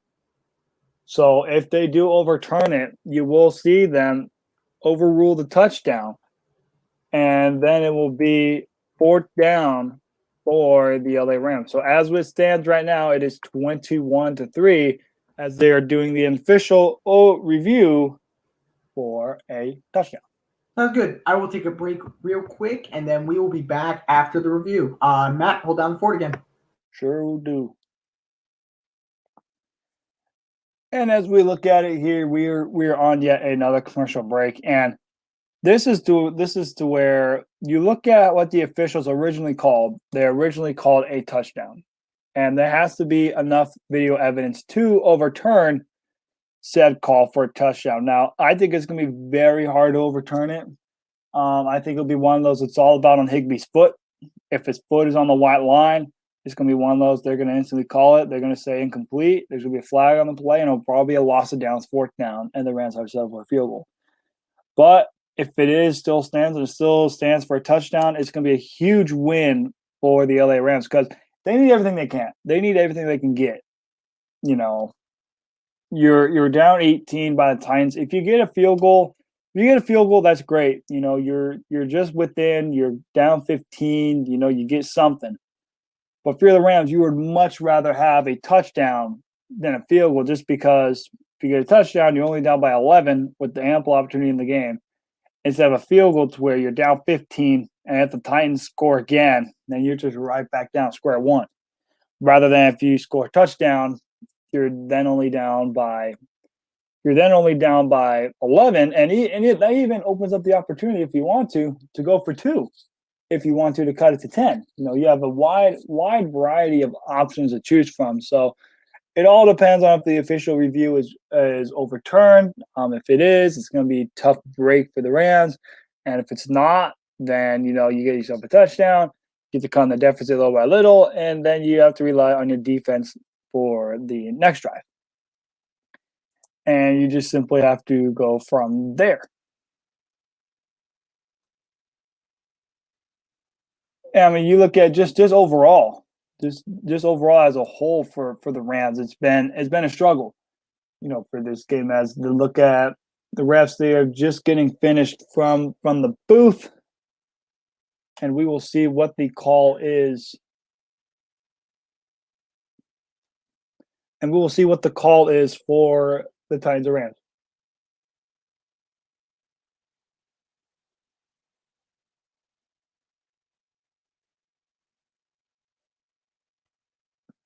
So the refs, they decide to overturn the call. They found that Tyler Higbee was out of bounds and then went back in and was the first to touch it, which means it is illegal touching, resulting for the Rams in a loss of downs, and it will be 4th down. So a very interesting decision for the Rams here on what they have to do here for 4th and goal. They decide to send out the field goal unit and Matt Gay. 4th and goal looks to be about a 22-yarder. He kicks it through the uprights, and it's good. So instead of the Rams cutting it to 21-10, instead it is now 21-6. 21-6 for the LA Rams as we head towards commercial break. And you definitely are correct. The Rams are definitely looking rough, and it's simply a rough break. It's a bad break. You know, you go from a chance to scoring a touchdown to being down 21-10. Instead, you're down 21-6. You're down 15. And the Titans have an opportunity to further enhance their lead. And, for the Rams' defense's upcoming drive, this is very important for the defense. If the defense could step up and make a big play, the Rams could be back in this game. But if the Rams' defense falters and fails, they are going to be in a boatload of trouble, because if the Titans get a touchdown and they go up 28-6, then it's going to be a rough patch for the Los Angeles Rams.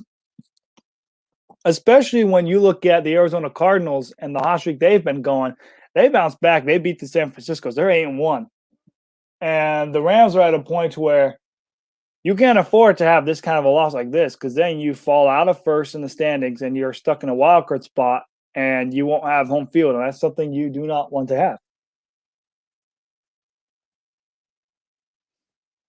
As they kick it off to the Titans, and the Titans, they run it back for a short gain as they run it back to about their own 20-yard line. It is first down and 10 for the Titans out there, 20. And this is just simply a drive for the Rams to where there's 8-10 left in the third. Just chew the clock. Just take a lot of time off the clock. Hand the ball to Nicholas, hand it off to Adrian Peterson, hand it off to whoever you want. And, just simply as a whole, just chew the clock. And if you get a field goal, great. If you get a touchdown, even better. And worst case scenario, if you chew up the 6 minutes of clock, you chew it up near the end of the third quarter and don't get any points, your defense has been pretty good as of late, and you just simply punt it and go from there. Oh, so that touchdown was reversed, huh? Yes, the touchdown was reversed. They called illegal touching by Higbee, which meant that his foot was out of bounds. He came back in and was first to touch. It was a loss of downs, so they decided to kick a field goal. Got it. So it's 21-6. That's a really good break if you're the Titans. So Oh yeah, good break for the Titans, bad break for the Rams, because instead of being down 11, you're down 15. Wow. Look, do you know who this could be really good for? Because I believe if the Titans score a touchdown, that's ball game. Do you know who this could be really good for? Ryan Tannehill. Arizona Cardinals. I believe this could be wonders for them. I mean, they could probably get the 1 seed in the NFC, whatever. Yeah, just the NFC as a whole. Yeah, I was also kind of highlighting that same thing. Like the Rams, with the Cardinals being San Fran, they can't afford to lose a game like this because it puts them back in the standings. And instead of having home field going through Los Angeles, you got to travel on the road. Yeah, in cold weather, probably. Well, it depends on where they're seated. If they're seated at 5th, they have to probably go to another dome and play Dallas. But if they are even lower, if they're a 6th seed, that's when you could possibly factor in like a cold, whether that's travel to Lambeau Field or travel to sunny Florida.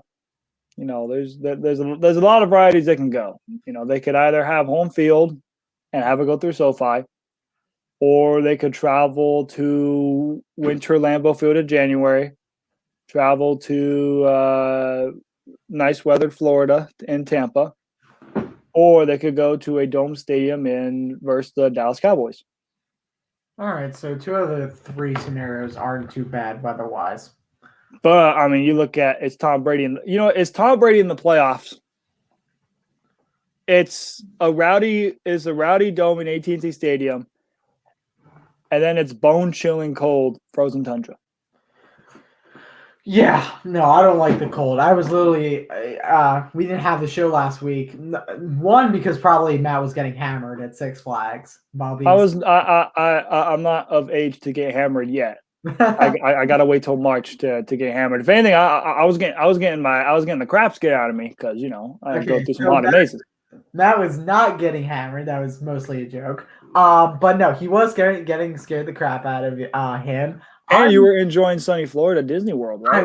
I was in Orlando, Florida. So that's why we didn't have the show last week. And by the way, from being in warm weather in Florida to coming back to cold Philadelphia, it's an adjustment. It really is. And I believe that we need to take weather into account for NFL games.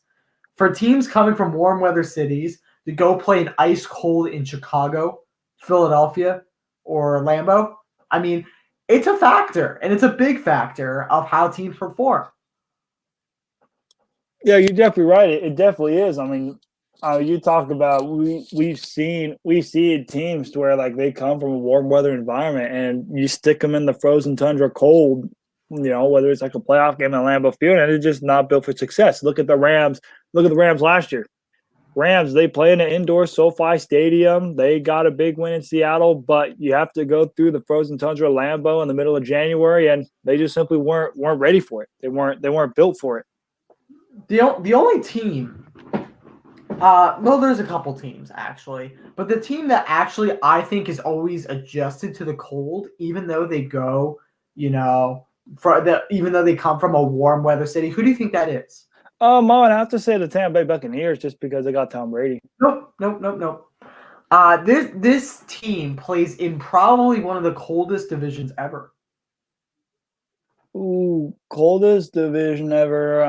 Let's see. Are you gonna say some team in the AFC North? I am going to say a team in the AFC. Let's see. Is it the Baltimore Ravens?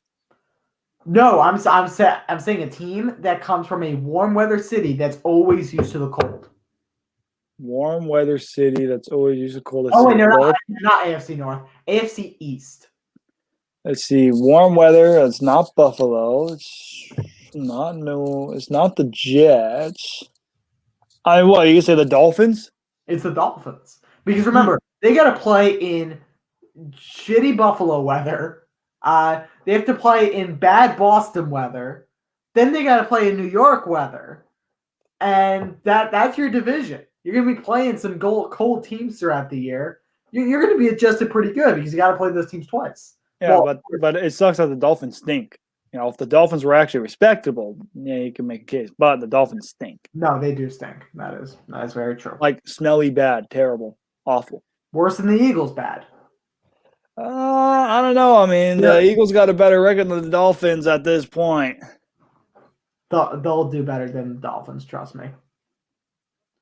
Would you rather trust Jacoby Brissett right now over Jalen Hurts? Hell no, give me Jalen Hurts. You kidding me? I'd much rather trust Jalen Hurts than Jacoby Brissett. If I were to trust a quarterback on a QB sneak, though, Jacoby Brissett, he's a big boy. Mm-hmm. Yeah, he definitely is a big boy. That sounded really weird, but yeah, it did. It did. You sounded sus on that one. I did sound a little sus. That's true. And Ben Sus? Question mark? No. What? No. No, just kidding. You could. As it is currently right now, 3rd down and 1 for the Los Angeles Rams, as they do have the ball back because the Tennessee Titans were forced to punt. As it is 21-6 for the Rams. They're trailing. They are down at their own 39-yard line. They're down at their own 39-yard line. Let's see what they have in store here. Play clock just gets underway. Stafford throws to Cooper Kupp, and Cooper Kupp making some big moves, moving it just past midfield, down inside Tennessee territory. They are still trailing by 15, but they are slowly but surely moving the ball. Absolutely. And a great pass right there, Cooper Kupp. That'll help me in fantasy too. I mean, that's what you got to do. Keep moving the ball. Keep moving the ball right down center of the field. Slowly but surely, and Stafford just overthrows Tyler Higbee. It is 2nd down and 10. 2nd down and 10 for the Los Angeles Rams. They're down to Tennessee 45, and they're in a situation to where I look at it and I say you have to score a touchdown on this drive. You have to cut into their deficit more than just field goals. And this is a drive where if the Rams could cash in for a touchdown to get a 2-point conversion, then this SoFi Stadium is going to be rocking loud when the Tennessee Titans offense comes back out on the field. Yeah, absolutely. I completely agree. Almost the play clock down to 5, 2nd and 10. It's a quick throw to Van Jefferson. Van Jefferson gains about 5 yards. It is 3rd down at about 5. for the Los Angeles Rams, nearing about the 3-minute, 20-second mark.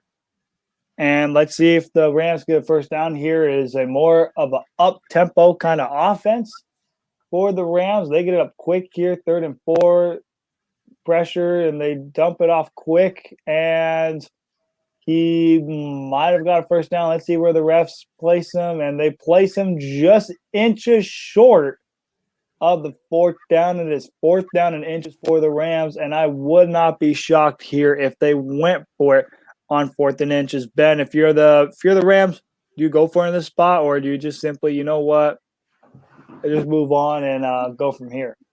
No, you kind of have to. It's 4th and inches. You got to go for it.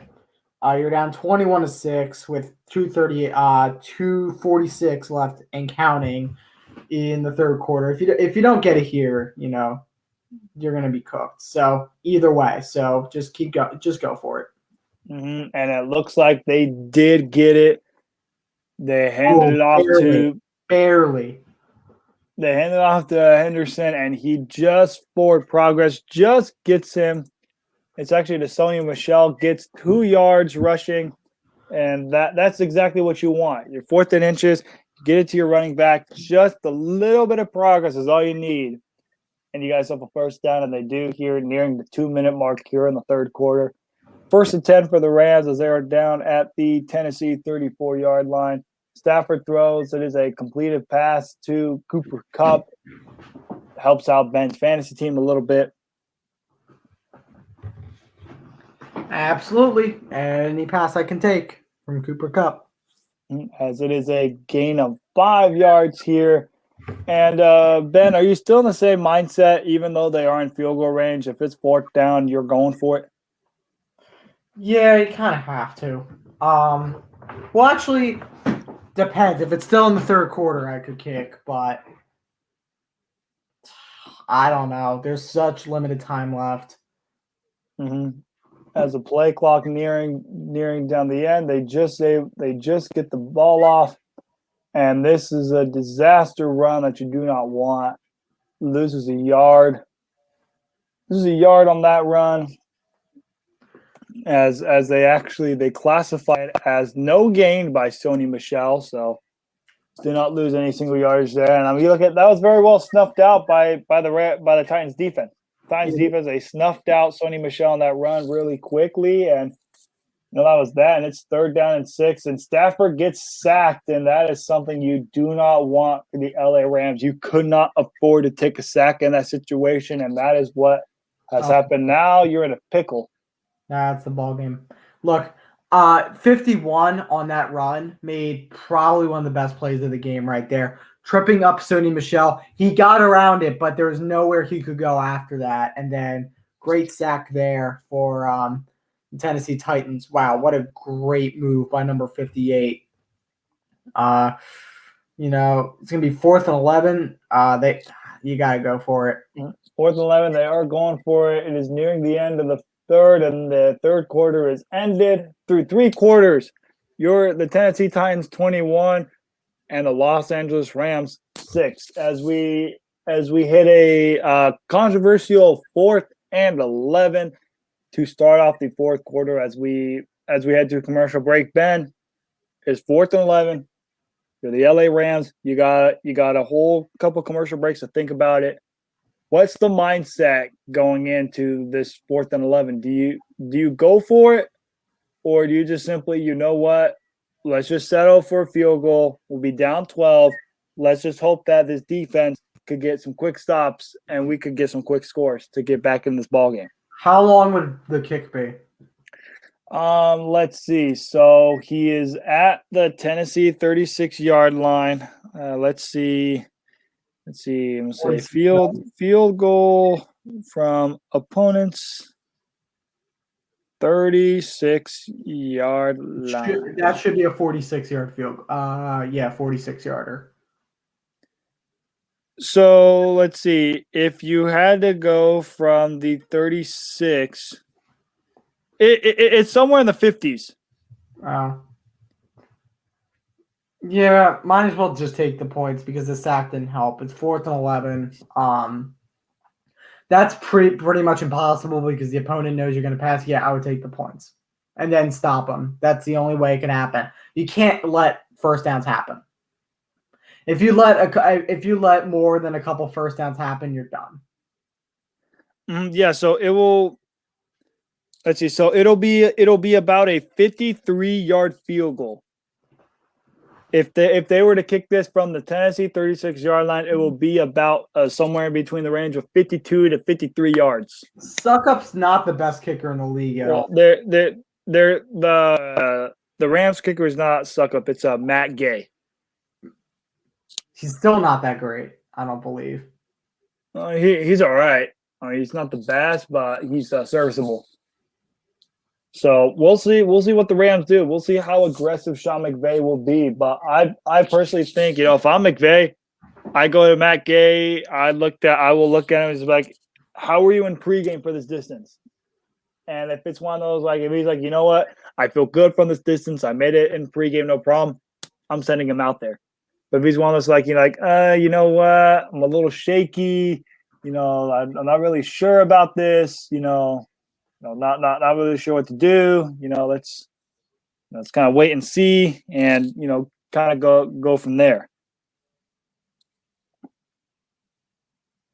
Yeah, this is really tough for me. They're going to send him out 54 yards. Mm-hmm. The kick is down, and the kick is good. Wow, he drilled that. They said on the kicker stat cast that he would be good from 60. So you look at the Rams, you get some points. It's 21-9. Now you got a full quarter for this defense to come through and make big plays. Yeah, but it's all about stopping them. If Tennessee gets a drive together again, can't let that happen. You need him to go 3 and out, and then you got to score a bunch of times. Mm-hmm. As Al Michaels and Chris Collinsworth are chatting it up. Speaking of which, I sent you the Chris Collinsworth impersonator, right? Yes, you did. He was pretty good, wasn't he? Yeah, he was. I loved it. Yeah, this game is not going the way I thought it would. I don't think it's going the way anyone thought it would, except for people in Nashville, Tennessee, and anyone who's a fan of the Tennessee Titans. Mm-hmm. Monday Night Football tomorrow is between Chicago and Pittsburgh. That should be interesting. Yeah, and especially with it, I think it's in Heinz Field too. So it's gonna be one of those to where two very interesting teams, and we'll just see how that looks. Speaking of which, our 2 Bears fans in the network will be watching that tomorrow night. Garrett from Iowa. You haven't talked to him in a while. Wonder how he's doing. And of course, the man, the myth, the legend, Ethan Carbone. Oh, don't say it like that. but yes, Ethan Carbone, my former co-host and my replacement for 2 weeks while I was on vacay. Yes. Yeah, how was it like? You went from decent weather in Las Vegas to even better weather in Orlando, and then you went back to the Philly cold. Yeah, so it's funny. I left on Saturday both days. So I went Saturday, Sunday, Monday, Tuesday, went home to Philly, and then same thing. That Saturday went to Orlando, Sunday, Monday, left Tuesday. So it was 2 straight weeks of just constant travel. And it was kind of chaotic, but I'm not doing that for a while until I go to Boca Raton, then Boston, then Pittsburgh for the NCAA tournament. Well, you're going to Pittsburgh for the NCAA tournament? I am. What event? Like what round is in Pittsburgh? Round of 64. So it's a quadruple header at PPG Paints Arena. Oh, solid.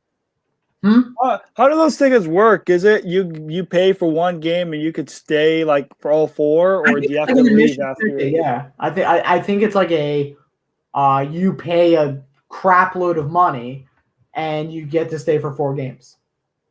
Hmm. But that's at PPG. I'm going to Boston for the Ivy League tournament.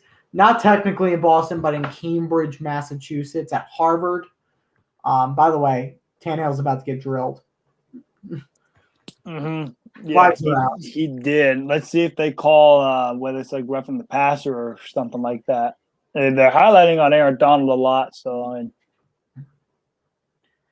yeah, they call holding on the offense, so no. Yeah, because the flags came out before the quarterback got hit, so I'm not surprised with that call. And yes, it's clear holding on Donald. You could see it from the start. I mean, you talk about he was getting held upon there. I mean, he talked about Donald just manhandling him. I mean, it was manhandling. Yeah, no. As we look for the Rams, that is their 3rd sack of the game. It is 2nd down and 17 for Tennessee. Let's see if they can bounce back here and get some positive yardage, which they do. They gain about 5 to 6 yards, but it is 3rd down and long. And for the Rams, how important is it for them, Ben, to get this stop and to give their offense another opportunity? It's the game. It's honestly the game. I mean, the Rams are doing what they're supposed to do on defense right now. Aaron Donald is a beast of a human being. That is one of my top 3 people that I do not want to meet in an alley. Just saying. I mean, that guy is a big dude, strong dude. So, 3rd and 10, stop him here, make him go 3 and out. Then get the ball back with 12 something left, maybe 11:50 something. Mm-hmm. You give up the 1st down. That sure backfires because the man Julio Jones, when he's healthy, he can make big plays. He gets open and gets an easy 13-yard pass. Gets a 13-yard pass from Tannehill to Julio Jones. And that's why the Titans went out and traded for a guy like Julio Jones to make plays like these in the crunch time, in the 4th quarter. You need a big play. Do you know give it to your guy Julio Jones? That is one of the most simple routes to run. Do you know what that route was, Matt? A simple slant? No, not even close. So that was a curl route. So the way he went straight and turned right back, that signifies a curl. And that's actually one of the most effective plays you can do when you have defensive separation. And that's what Julio got. Definitely. And he made a good gain out of it. Gained about 13 yards. And the next play for the Rams, they only gained 2. Excuse me, not for the Rams, for the Tennessee Titans, they only gained 2 as they handed off to McNichols. 2nd down and 8 for the Tennessee Titans. As we look at it, it looks like it is a false start by the offense. You can see the lineman. It looks like it was a left tackle. It looks like he moved just a tad bit early from the snap. You could definitely see as we look at the leg move just by a hair. I mean, just about a half a second off. You're looking for Tennessee. That's what you don't want. You can't have little tic-tacky plays like this when the Rams are starting to get momentum. You can't afford to have a false start penalty of this magnitude because you go from 2nd and 8 to now 2nd and 13. Yeah, well, now Tannehill's got to pull out a throw. You know what? I would have done – so I think the Julio curl route was a long curl route. I believe if you do like a short curl route, you can get at least 5 yards back. That would be pretty good. So let's see what they do here. I see they have 2 on the right, 2 on the left. This is definitely a pass play. And they're going to run like a slant thing, and that just went nowhere. Incomplete. 3rd down along 13. And, this is probably going to be another pass play for the Titans. This is just one of those, you know what? Let's see what we got here. Started long. Let's see if we can get something. And if we could get a 1st down, great. If not, just simply get a closer range and try to get the Rams to jump offside with a hard count. Yeah. Let's see. 10:50 left to go. 21-9. 3rd and 13 for Tennessee. Now you got to do a mid-range to longer pass now. And if it's a mid-range pass, you have to have a lot of separation. Oh, and he's going to be in trouble, and he's got to throw it away. Mm-hmm. So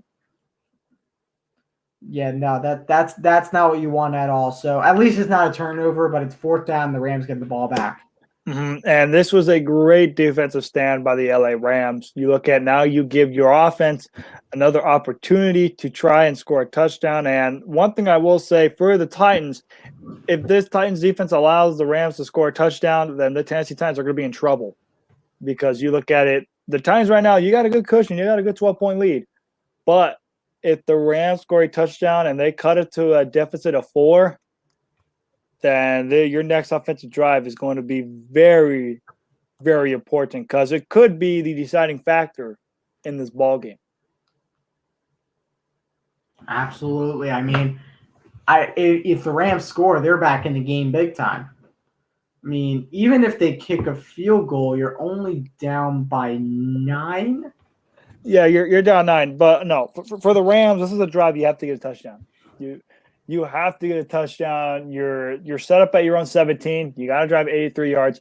This has to be a drive to where you need to get a touchdown, and you got plenty of time to do it. You got 10. You got about 10 and a half minutes left to drive it down the field, and you just got to do your thing. If you're the Rams, just keep on doing what you did that gave you success last time, and go from there. Absolutely. All right. So, looking at, are we still in commercial break? Yes, we are in commercial break. All right. How do you see the Packers looking next week? How I see the Packers looking next week, I feel pretty good about the Packers this week against Seattle. Just for the simple fact of we don't have to worry about Russell Wilson. We have to play Geno Smith, and whether or not we have Jordan Love or not, I think this is the game to where the Packers are going to look at themselves. Matt LaFleur even said in his press conference that this loss falls on him, and rightfully so. Matt LaFleur he could have called the game better, and I think he's going to go into this week. He's going to be like, you know what, I could have been better. This is on me, and we're going to bounce back. And I just think we're going to bounce back. It's that simple. I think we're going to this game against Seattle. It's at home at Lambeau Field. We got our first home game in 3 weeks since the game against Washington. So finally getting that home matchup, before we go on a big road trip to Minnesota. I think we'll get our bearings back. Whether we have Rodgers or Love, I feel confident in this game. I feel confident in the Packers to bounce back. Especially after the offense laid a goose egg today against Kansas City. I think they're going to this weekend be like, you know what? How we played was unacceptable. I understand that we have a new QB, but we just got to be better as an offensive unit. And even for the special teams too, the special teams is going to get hammered this week and say, look, how we played on special teams was unacceptable. That's why we lost the game. They're going to bounce back against Seattle. And I think we are going to be 8-2 heading into Minneapolis for week 11. I would trade places with you for that. Speaking of which, we were in a very similar situation when we lost our quarterback, not for COVID reasons. COVID didn't exist then. Ours was a torn ACL, which we all know what happened after that. The man was never the same. Yeah, and for being honest, he still hasn't been the same since then. As we look at the first play for the Rams, a nice 9-yard pass to Cooper Kupp, second down at 1. Would not be shocked here if they do a simple handoff to Henderson. No, I wouldn't be surprised either. I like them establishing the run here. And they do go play action. Stafford throwing a deep ball, and nobody was there. Clearly a miscue between him and the receiver because where he threw it, it was two Titans players in that area as he was trying to target Van Jefferson, and it just simply was not there. Yeah. Well, what is it now? 3rd and something? 3rd and 1. All right. That's not bad. Just running up the gut. Yeah. I agree with you as well. Just run up the gut, give it to Henderson, and, get your next slate of plays when you get your next first down. Play clock down to 5. Stafford handoff to Henderson, and Henderson will get the first down. The Rams move the chains as we near the 9-minute mark. But there is a flag on the play, so let's see what they call it on. And one thing is for certain, and it is holding on the offense, so that is a tough way for that to go out. Now instead of it being 3rd and 1, it is now 3rd and 11. Talk about a drive-killing penalty. Andrew Whitworth just had a drive-killing holding call. It's not good if you're the Rams because you needed that drive. You really needed that drive, and holding calls don't help.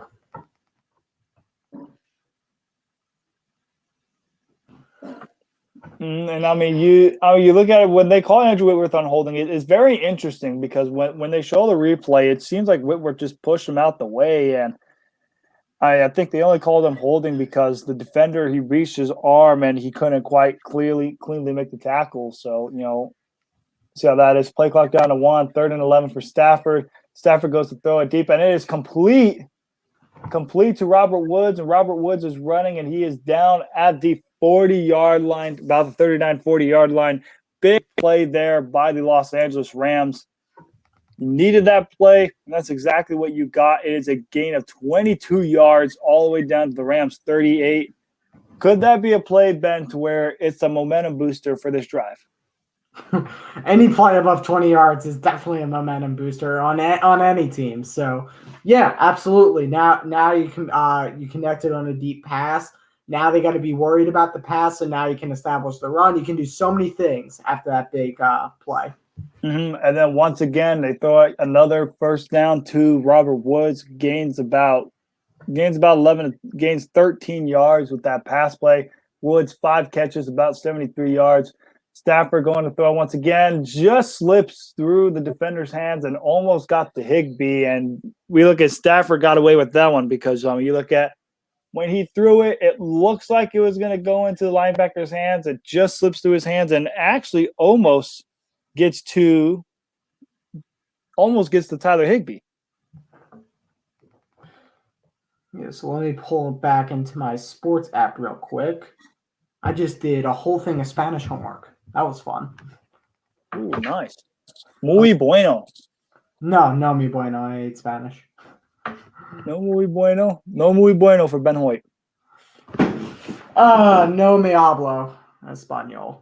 As we look at Matt Stafford, just gets the ball off. They do a simple check down to Cooper Kupp, and he gets a good amount of yardage on that pass play, gains about 6 or 7 yards, setting up a 3rd and very manageable for the Los Angeles Rams. As we look at Cooper Kupp, nice simple pass play, gains 7 yards, setting up a 3rd down and 3 from the Tennessee 42-yard line. And this is just simply a play. You know what? You just got to go with your best quick play. You need to gain yards, and you didn't need to get the first down right away. You have 3rd down for that, and in my opinion, 4th down too. So I believe it's a 2-play scenario for the Rams. Oh, yeah, it definitely is, especially when you're in the 4th quarter like this with the 7.5 minutes left. This is definitely a 2-down territory. So as Stafford just gets the ball off, looking to throw, finds Henderson, and Henderson, what a great tackle by the Titans defense, stops Henderson short. It is 4th down and 2. And Ben, what kind of play are you running for the Rams on a 4th and 2? Wow, that was such a good tackle on so many levels. Not allowing him to turn the corner. Great job by number 37 on Tennessee. Well, as much as I hate the shotgun because Nick Sirianni runs it all the time, you need to have a shotgun type of play where you can threaten the QB, draw it, or you can pass it here. So don't be surprised if they're in the shotgun formation, which they are not.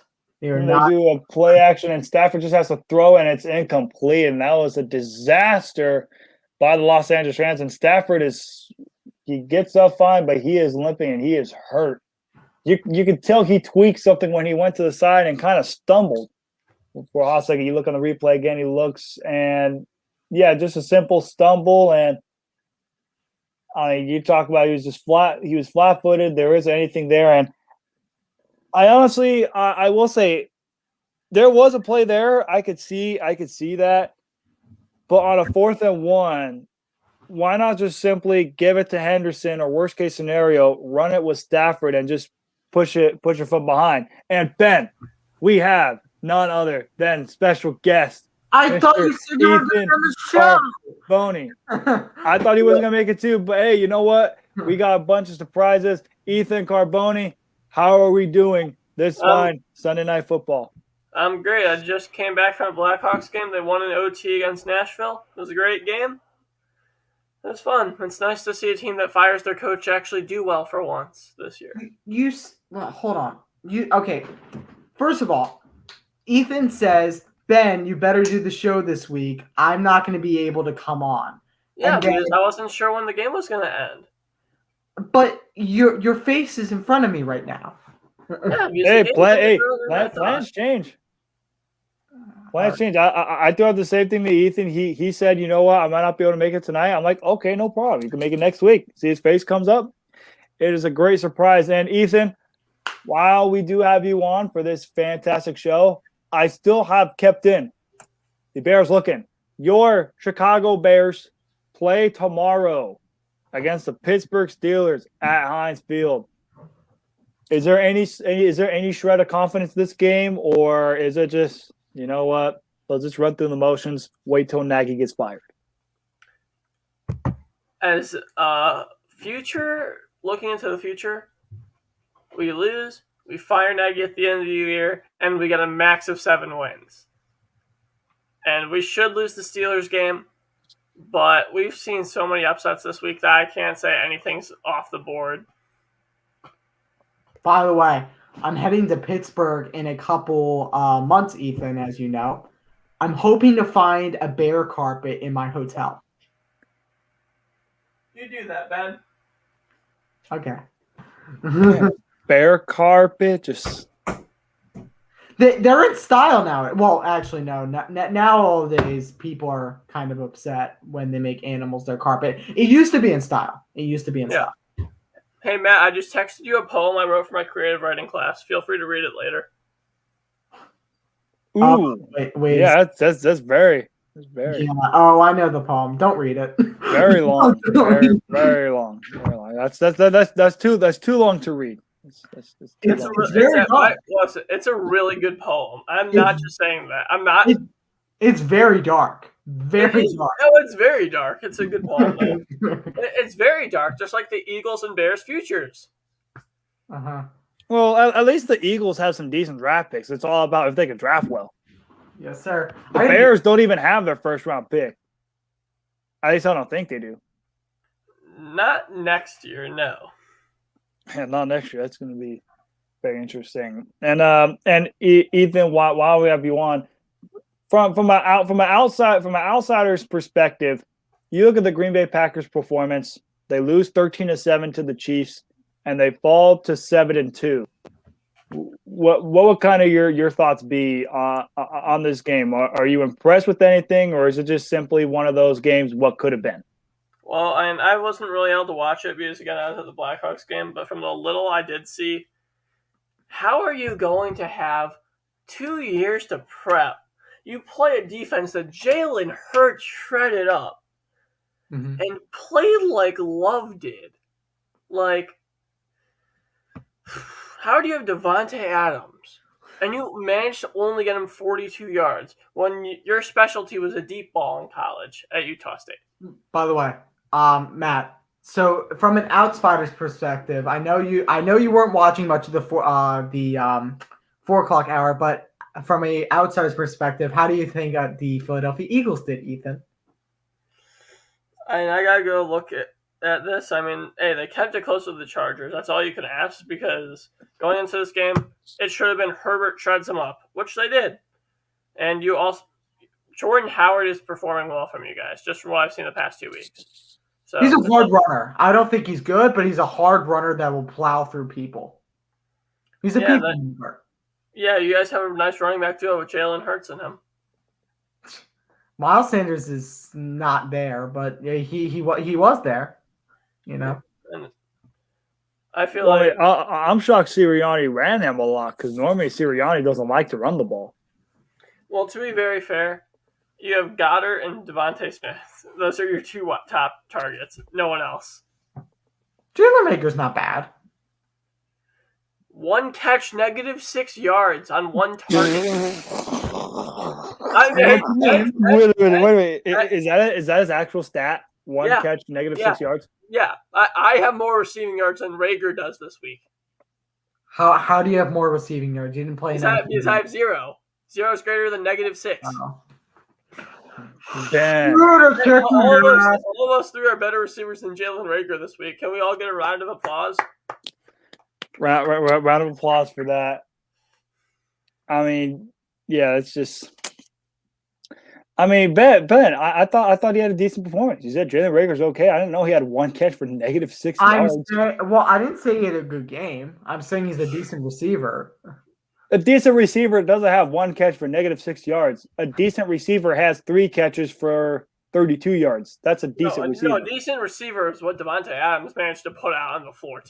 Those are average numbers. Like 4 catches, 42 yards. Those are decent receivers. Rager does that weekly. I did today. He didn't do it this week.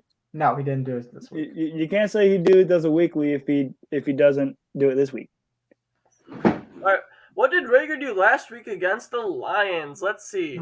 Rager, 2 catches, 1 yard. My bad. 2 targets, 1 reception, 0 yards. All right. Well, hey, Ben, so he has 2 Ethan, keep it coming. What else?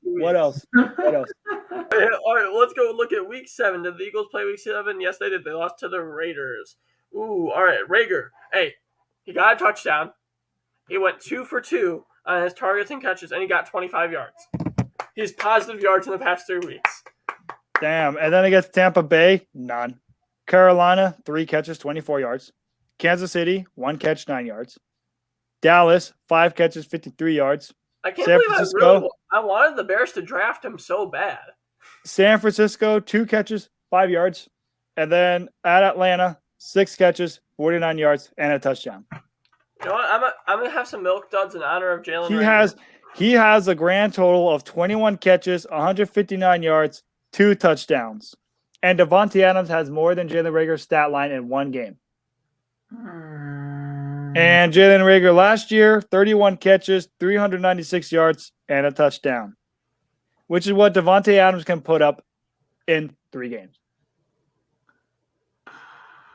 And this was the guy they took a pick before the gritty master, Justin Jefferson.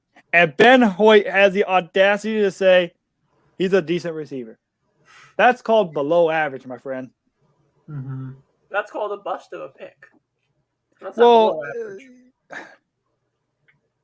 yeah, he was in the first round. Now, back to the game before Ethan just roasted Jalen Rager and I decided to add on suit.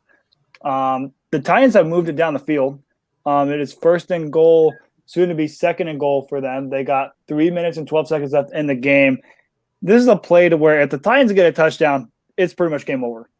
I mean, it already is pretty much game over. They need a turnover at this point. They're down 12, 3:19 left. Yeah, I mean, how many timeouts does each team? Well, the Rams have 2. Rams have 2 more left. They basically have 3 timeouts because I count the 2-minute warning. This game is over as my fantasy matchup where I'm up 127 to 112, and I still have Robinson left. So as long as Robinson doesn't manage to pull a Jalen Rager and get -15 points, I should be good. Wait, Rager had -15 points? No, I'm just using Rager as an example for a pitiful wide receiver. Oh. Let's see. So the play clock down to 5 for Tennessee. They got Tannehill. They handed off to it looks like, once again, to McNichols, and he gains about maybe 2 yards. So it is 3rd and goal. The Rams elect to use yet another timeout, and it'll be 3rd and goal with 3:05 left in the game. Speaking of busts, you guys remember Kevin White?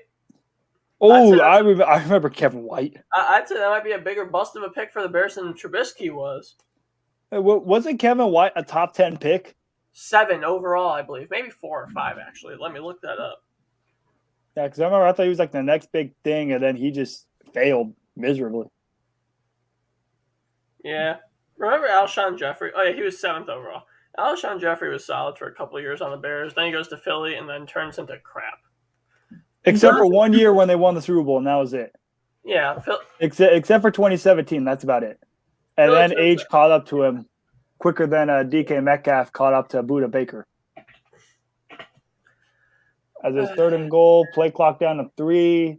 Tannehill cans the ball off. They give it to Adrian Peterson, and he is in for the touchdown. The 5th all-time leading rusher gets his touchdown.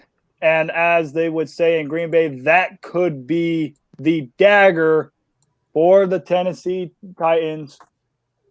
Presumably victory over the LA Rams as they are up 27-9. We await the PAT attempt by Fat Bullock. And by that, I mean, I think his name is Reggie Bullock. Yeah.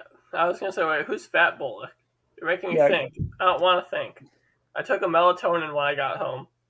I'm not in the mood for thinking. Yeah, definitely not in the mood for thinking as the Titans go up 28-9. And one thing I will say, I think we all agree on this one, that has to be the dagger punch by the Titans. That has to be it. That should be the and one thing for certain, if the outcome remains the same, what a statement win by the Tennessee Titans. You go into this game, first game without Derrick Henry. Your defense comes in clutch, holds the Rams to 9 points, picks off Pat Stafford twice, returns it to the 2-yard line the first time, and then gets a pick 6 the next time around. And that was the change. That was the turning point in the game. The turning point in the game was those back-to-back interceptions that Pat Stafford threw, and the Rams has never recovered since then. Hey Matt, did you see the reports that came out on Aaron Rodgers? I'll do some more research, but you can tell me about it. What happened? What's going to happen? No suspensions from what I'm hearing. It's just going to be a big fine for Rodgers and an even bigger fine for the Packers. Yeah, makes sense. Makes sense. I understand that. I understand like it was going to be a fine. Like there's no way you're going off without any hesitation. But I think if they did have suspensions, I would think it would have been ridiculous just because if you've known about it since week 1, why don't you do anything about it? Yeah. That's like if he was suspended, I'd be like, so you mean to tell me for something you've known about week 1, you're going to suspend him because he got it and pay fines as well. So I just wonder the severity of the fine because in the past, I think there's been teams that have been fined a couple $100,000 and forfeited a pick. So I'll just see if I had to guess for the Packers, it would probably be upwards close to $1 million in fines, and then you probably lose like a mid-round pick. Yeah, it was a 6th-round pick for the 2 other teams that broke the protocol. So I'm thinking it should be a 5th at least. Yeah, a 4th or a 5th, somewhere in the mid-round picks. And then for the fine-wise, it's probably going to be like $600 to $800K. I don't see it being a,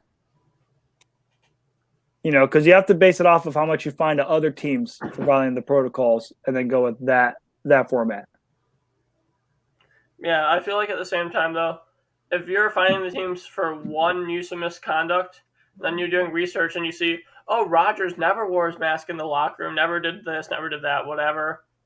I feel like at that certain point, then you got to find them the exact amount for each occurrence that happened if you did that for the other teams. By the way, Matt, I want to spotlight a comment. So right now, I believe this is the guy returning from the link today, Jack Morgan from the Golden Hour. We are doing pretty good. I know the Eagles lost Jack, or this may be Drew as well, but I believe it's Jack. You're at the game. How was it? Yeah, we'll definitely see his response. I bet it was probably good. The link always seems to have like a good atmosphere. So it is Jack. The link was rocking indeed. You get my feeling. Yeah. I know. We know it's you. I was just questioning for 1 minute, Jack. But no, that's what I get every year. I love the season tickets. I love going there, and I love when the link is rocking. So I'm glad that you had a fun time. I wish they won for you, but glad that you had a fun time today. Ethan was at the Blackhawks game. A bunch of people going to sports games today from Unwrapped. And yes, the Devontae Smith TD was very awesome. Now that was a good selection of wide receiver, Devontae Smith. That was a good pick. JJ Arcega, Whiteside, and Jalen Reagor, not so much. Devontae Smith, Very solid. All You're right, learning from your mistakes. What can you say but speed kills in football? Oh God. Okay. I mean, it does. Look at a Cheetah Tyreek Hill in his prime, in his peak. I mean, you talk about a guy who Not catches what the he's ball and about, but okay. Yeah, Well, once yeah. excuse you, Ben? yeah. I know. Hey, I know what Ethan's talking about. When you got the Cheetah, you got Nicole Exactly. Hardman, you got some Hey, good you got speedsters. Tariq, I mean, hey, you got Tariq Cohen, you got Darnell Mooney. don't even sleep on Cooper Kupp either. That dude's got some wheels. No, I agree. You got Prime CJ2K. Oh, Chris Johnson.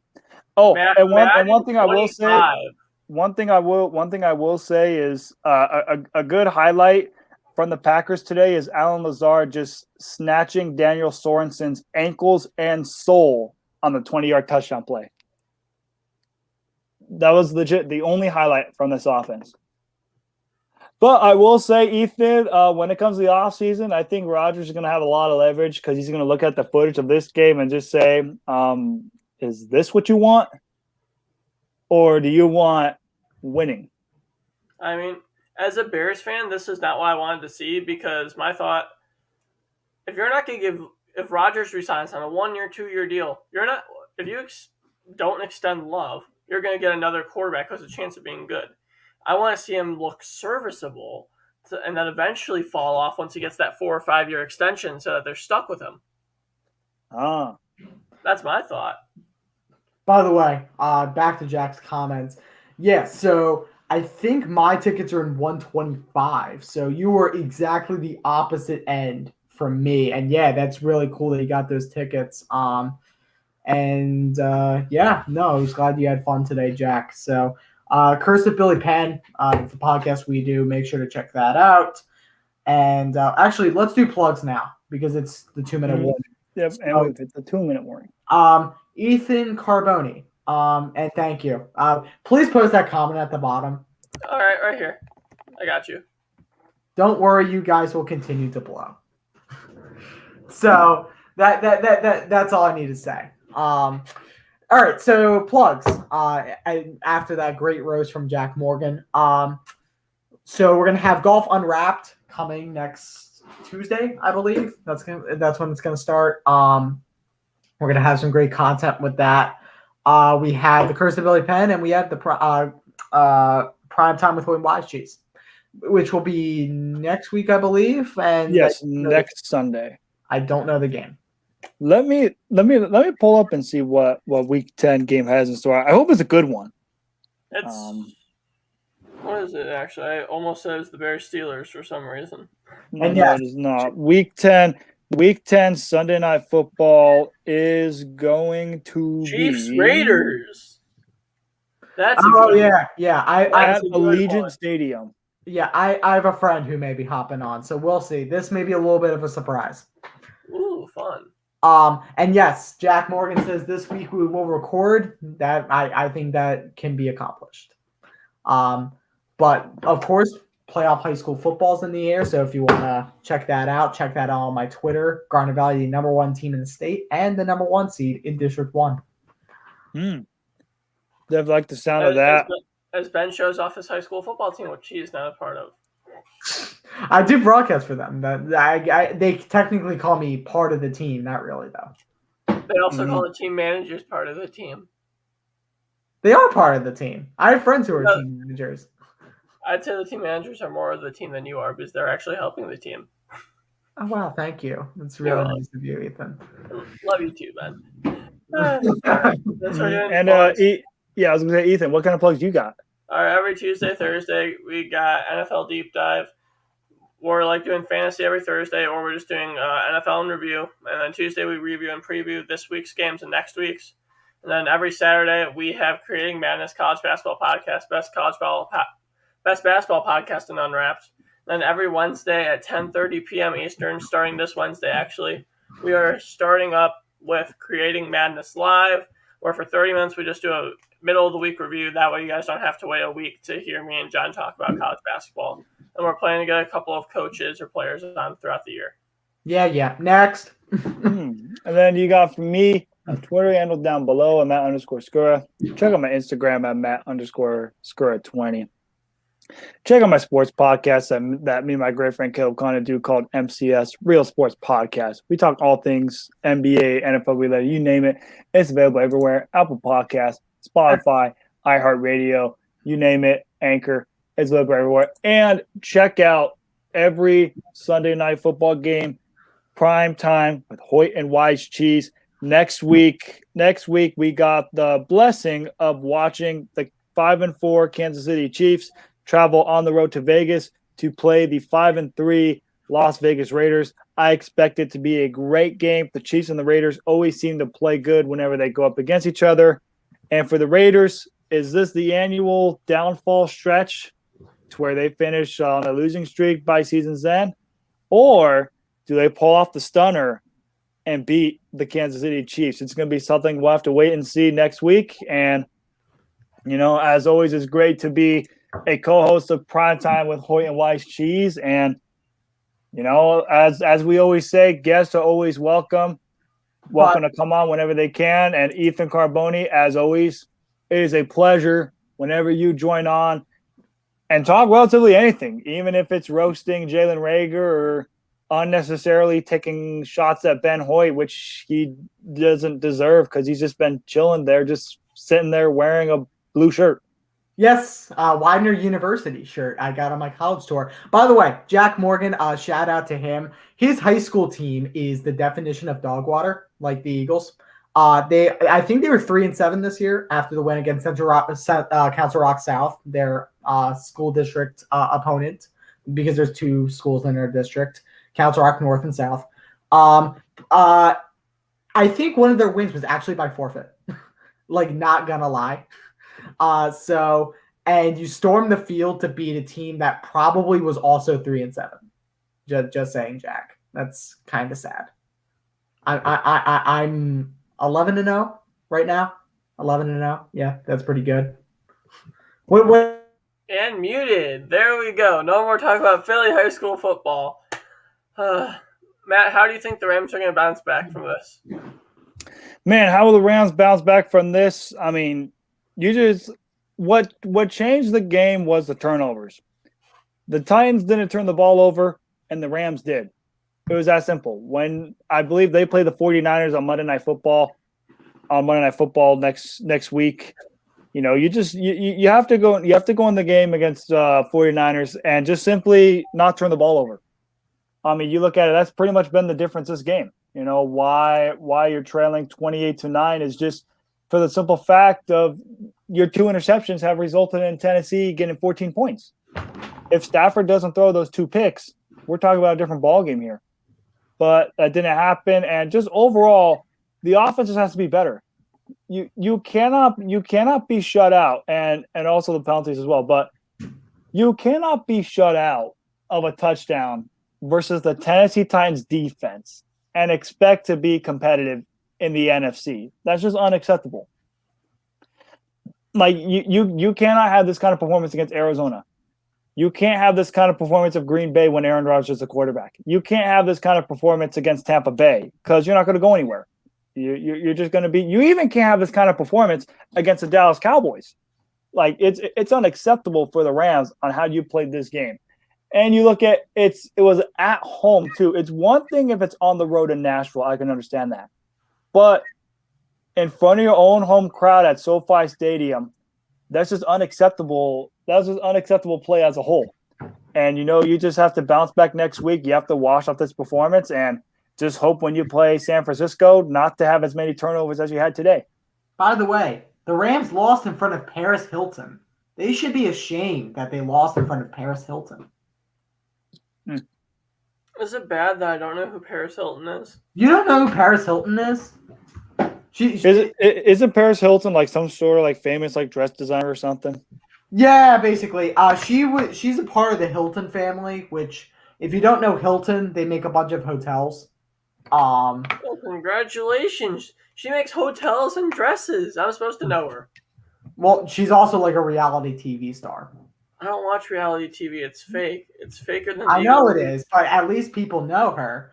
Like, I think that Hard Knocks is more real than this. Well, I think Paris Hilton was like the first type of Kim Kardashian thing. Well, cool. This is Ben. This is a football show. This isn't. I don't watch these shows. I promise. This isn't about Paris Hilton. This is about Sunday Night Football, and Matt Stafford is going to pass, looking, throwing. They're losing 28-9. Yeah, but we're talking fantasy points here. We got some people who have Van Jefferson or Cooper Kupp or Robert Woods, Tyler Higbee or Matt Stafford. And speaking of football and reality TV, go check out NFL Deep Dive. A couple, almost like 60, 80 episodes ago, somewhere in there, we interviewed Season 5 of Last Chance U's head coach. Go check that out. Bam. Go check that out for sure. It is 3rd down and goal for the LA Lambs, who are about to lose to the Tennessee Titans without Derrick Henry. As we look at, there is a flag. There's a call on the play. And one thing is for certain, with this Tennessee Titans win, does this make Tennessee the team to beat in the AFC, or is that still Buffalo? No, that's still Buffalo. I think they're a better team. And speaking of NFL Deep Dive, Ethan, tell Philip I said hello. Make sure that Sixers loss for him is still sinking in. No, he told me today when he was here that you DM'd. He's like, I got DM today. You know, He's like, Ben. I'm like, don't tell me Ben sent you another weird photo of Ben Simmons. I don't need to see that. You see, we have people who care, Ben, in the final 30 seconds of the game because Jack hates the person who has Cooper Kupp in his league, so you cannot let Cooper Kupp score. We need a Stafford rushing touchdown. Or Van Jefferson score. And they throw, and there is a flag on the play. So there is a flag on the play. The pass target was to Robert Woods, and if this is another holding, this is going to be hilarious. We'll see what the officials decide to call with 31 seconds left. And the game pretty much sealed. And they call illegal contact on the defense. So the Rams, they get another 1st down here with 31 seconds left. Can we just get a touchdown, a failed onside kick, and a kneel and be done? Yeah, I hope so. Get Van Jefferson his tutty. Move on. Fail onside kick. Ryan Tannehill goes into the locker room with a win, and everyone starts overreacting to this. Hey, that's what overreaction is all about, man. I know. Let's see. Play clock down to 5. Stafford, he gets the ball snapped. He's looking. He is scrambling, looking, throwing, and it is complete to Sony Michel, baby. But there is a flag. There's a flag on the play. Let's see what the flag is on. Was it a touchdown? It is a touchdown, but let's see what the flag is on. All right. It is holding on the defense, number 20. That penalty is declined. It is a touchdown for Sony Michel, which I do have on one of my fantasy leagues, which does help me out just a tiny bit, just a hair. Will it help me win? Probably not, but hey, points are points. All right, in one of my fantasy leagues, I'm going to need Allen Robinson to outscore Najee Harris by 4. Because I started Chase Edmonds instead of James Conner. Ooh, rip. As we look at the Rams, they finally get the double-digit points as they are trailing 28-16 as they are nearing 2nd place in the NFC West as the Cardinals are 8-1 and the Los Angeles Rams are soon to be 7-2. How big of a missed opportunity is this for the Rams? I'll start with you, Ethan. You look at the Rams, they go into this game. The Titans don't have Derrick Henry, and you lay a goose egg like this, and you lose by 12. And you're no longer in 1st in the division. You're now in 2nd, and if the playoffs started today, you'd have to be on the road. So how big of a miss is this for the LA Rams? I think it's a miss in general, but I think they just look past the Titans. Oh, Henry's out. We got this. They screwed up. You move on to the next week, you win the game.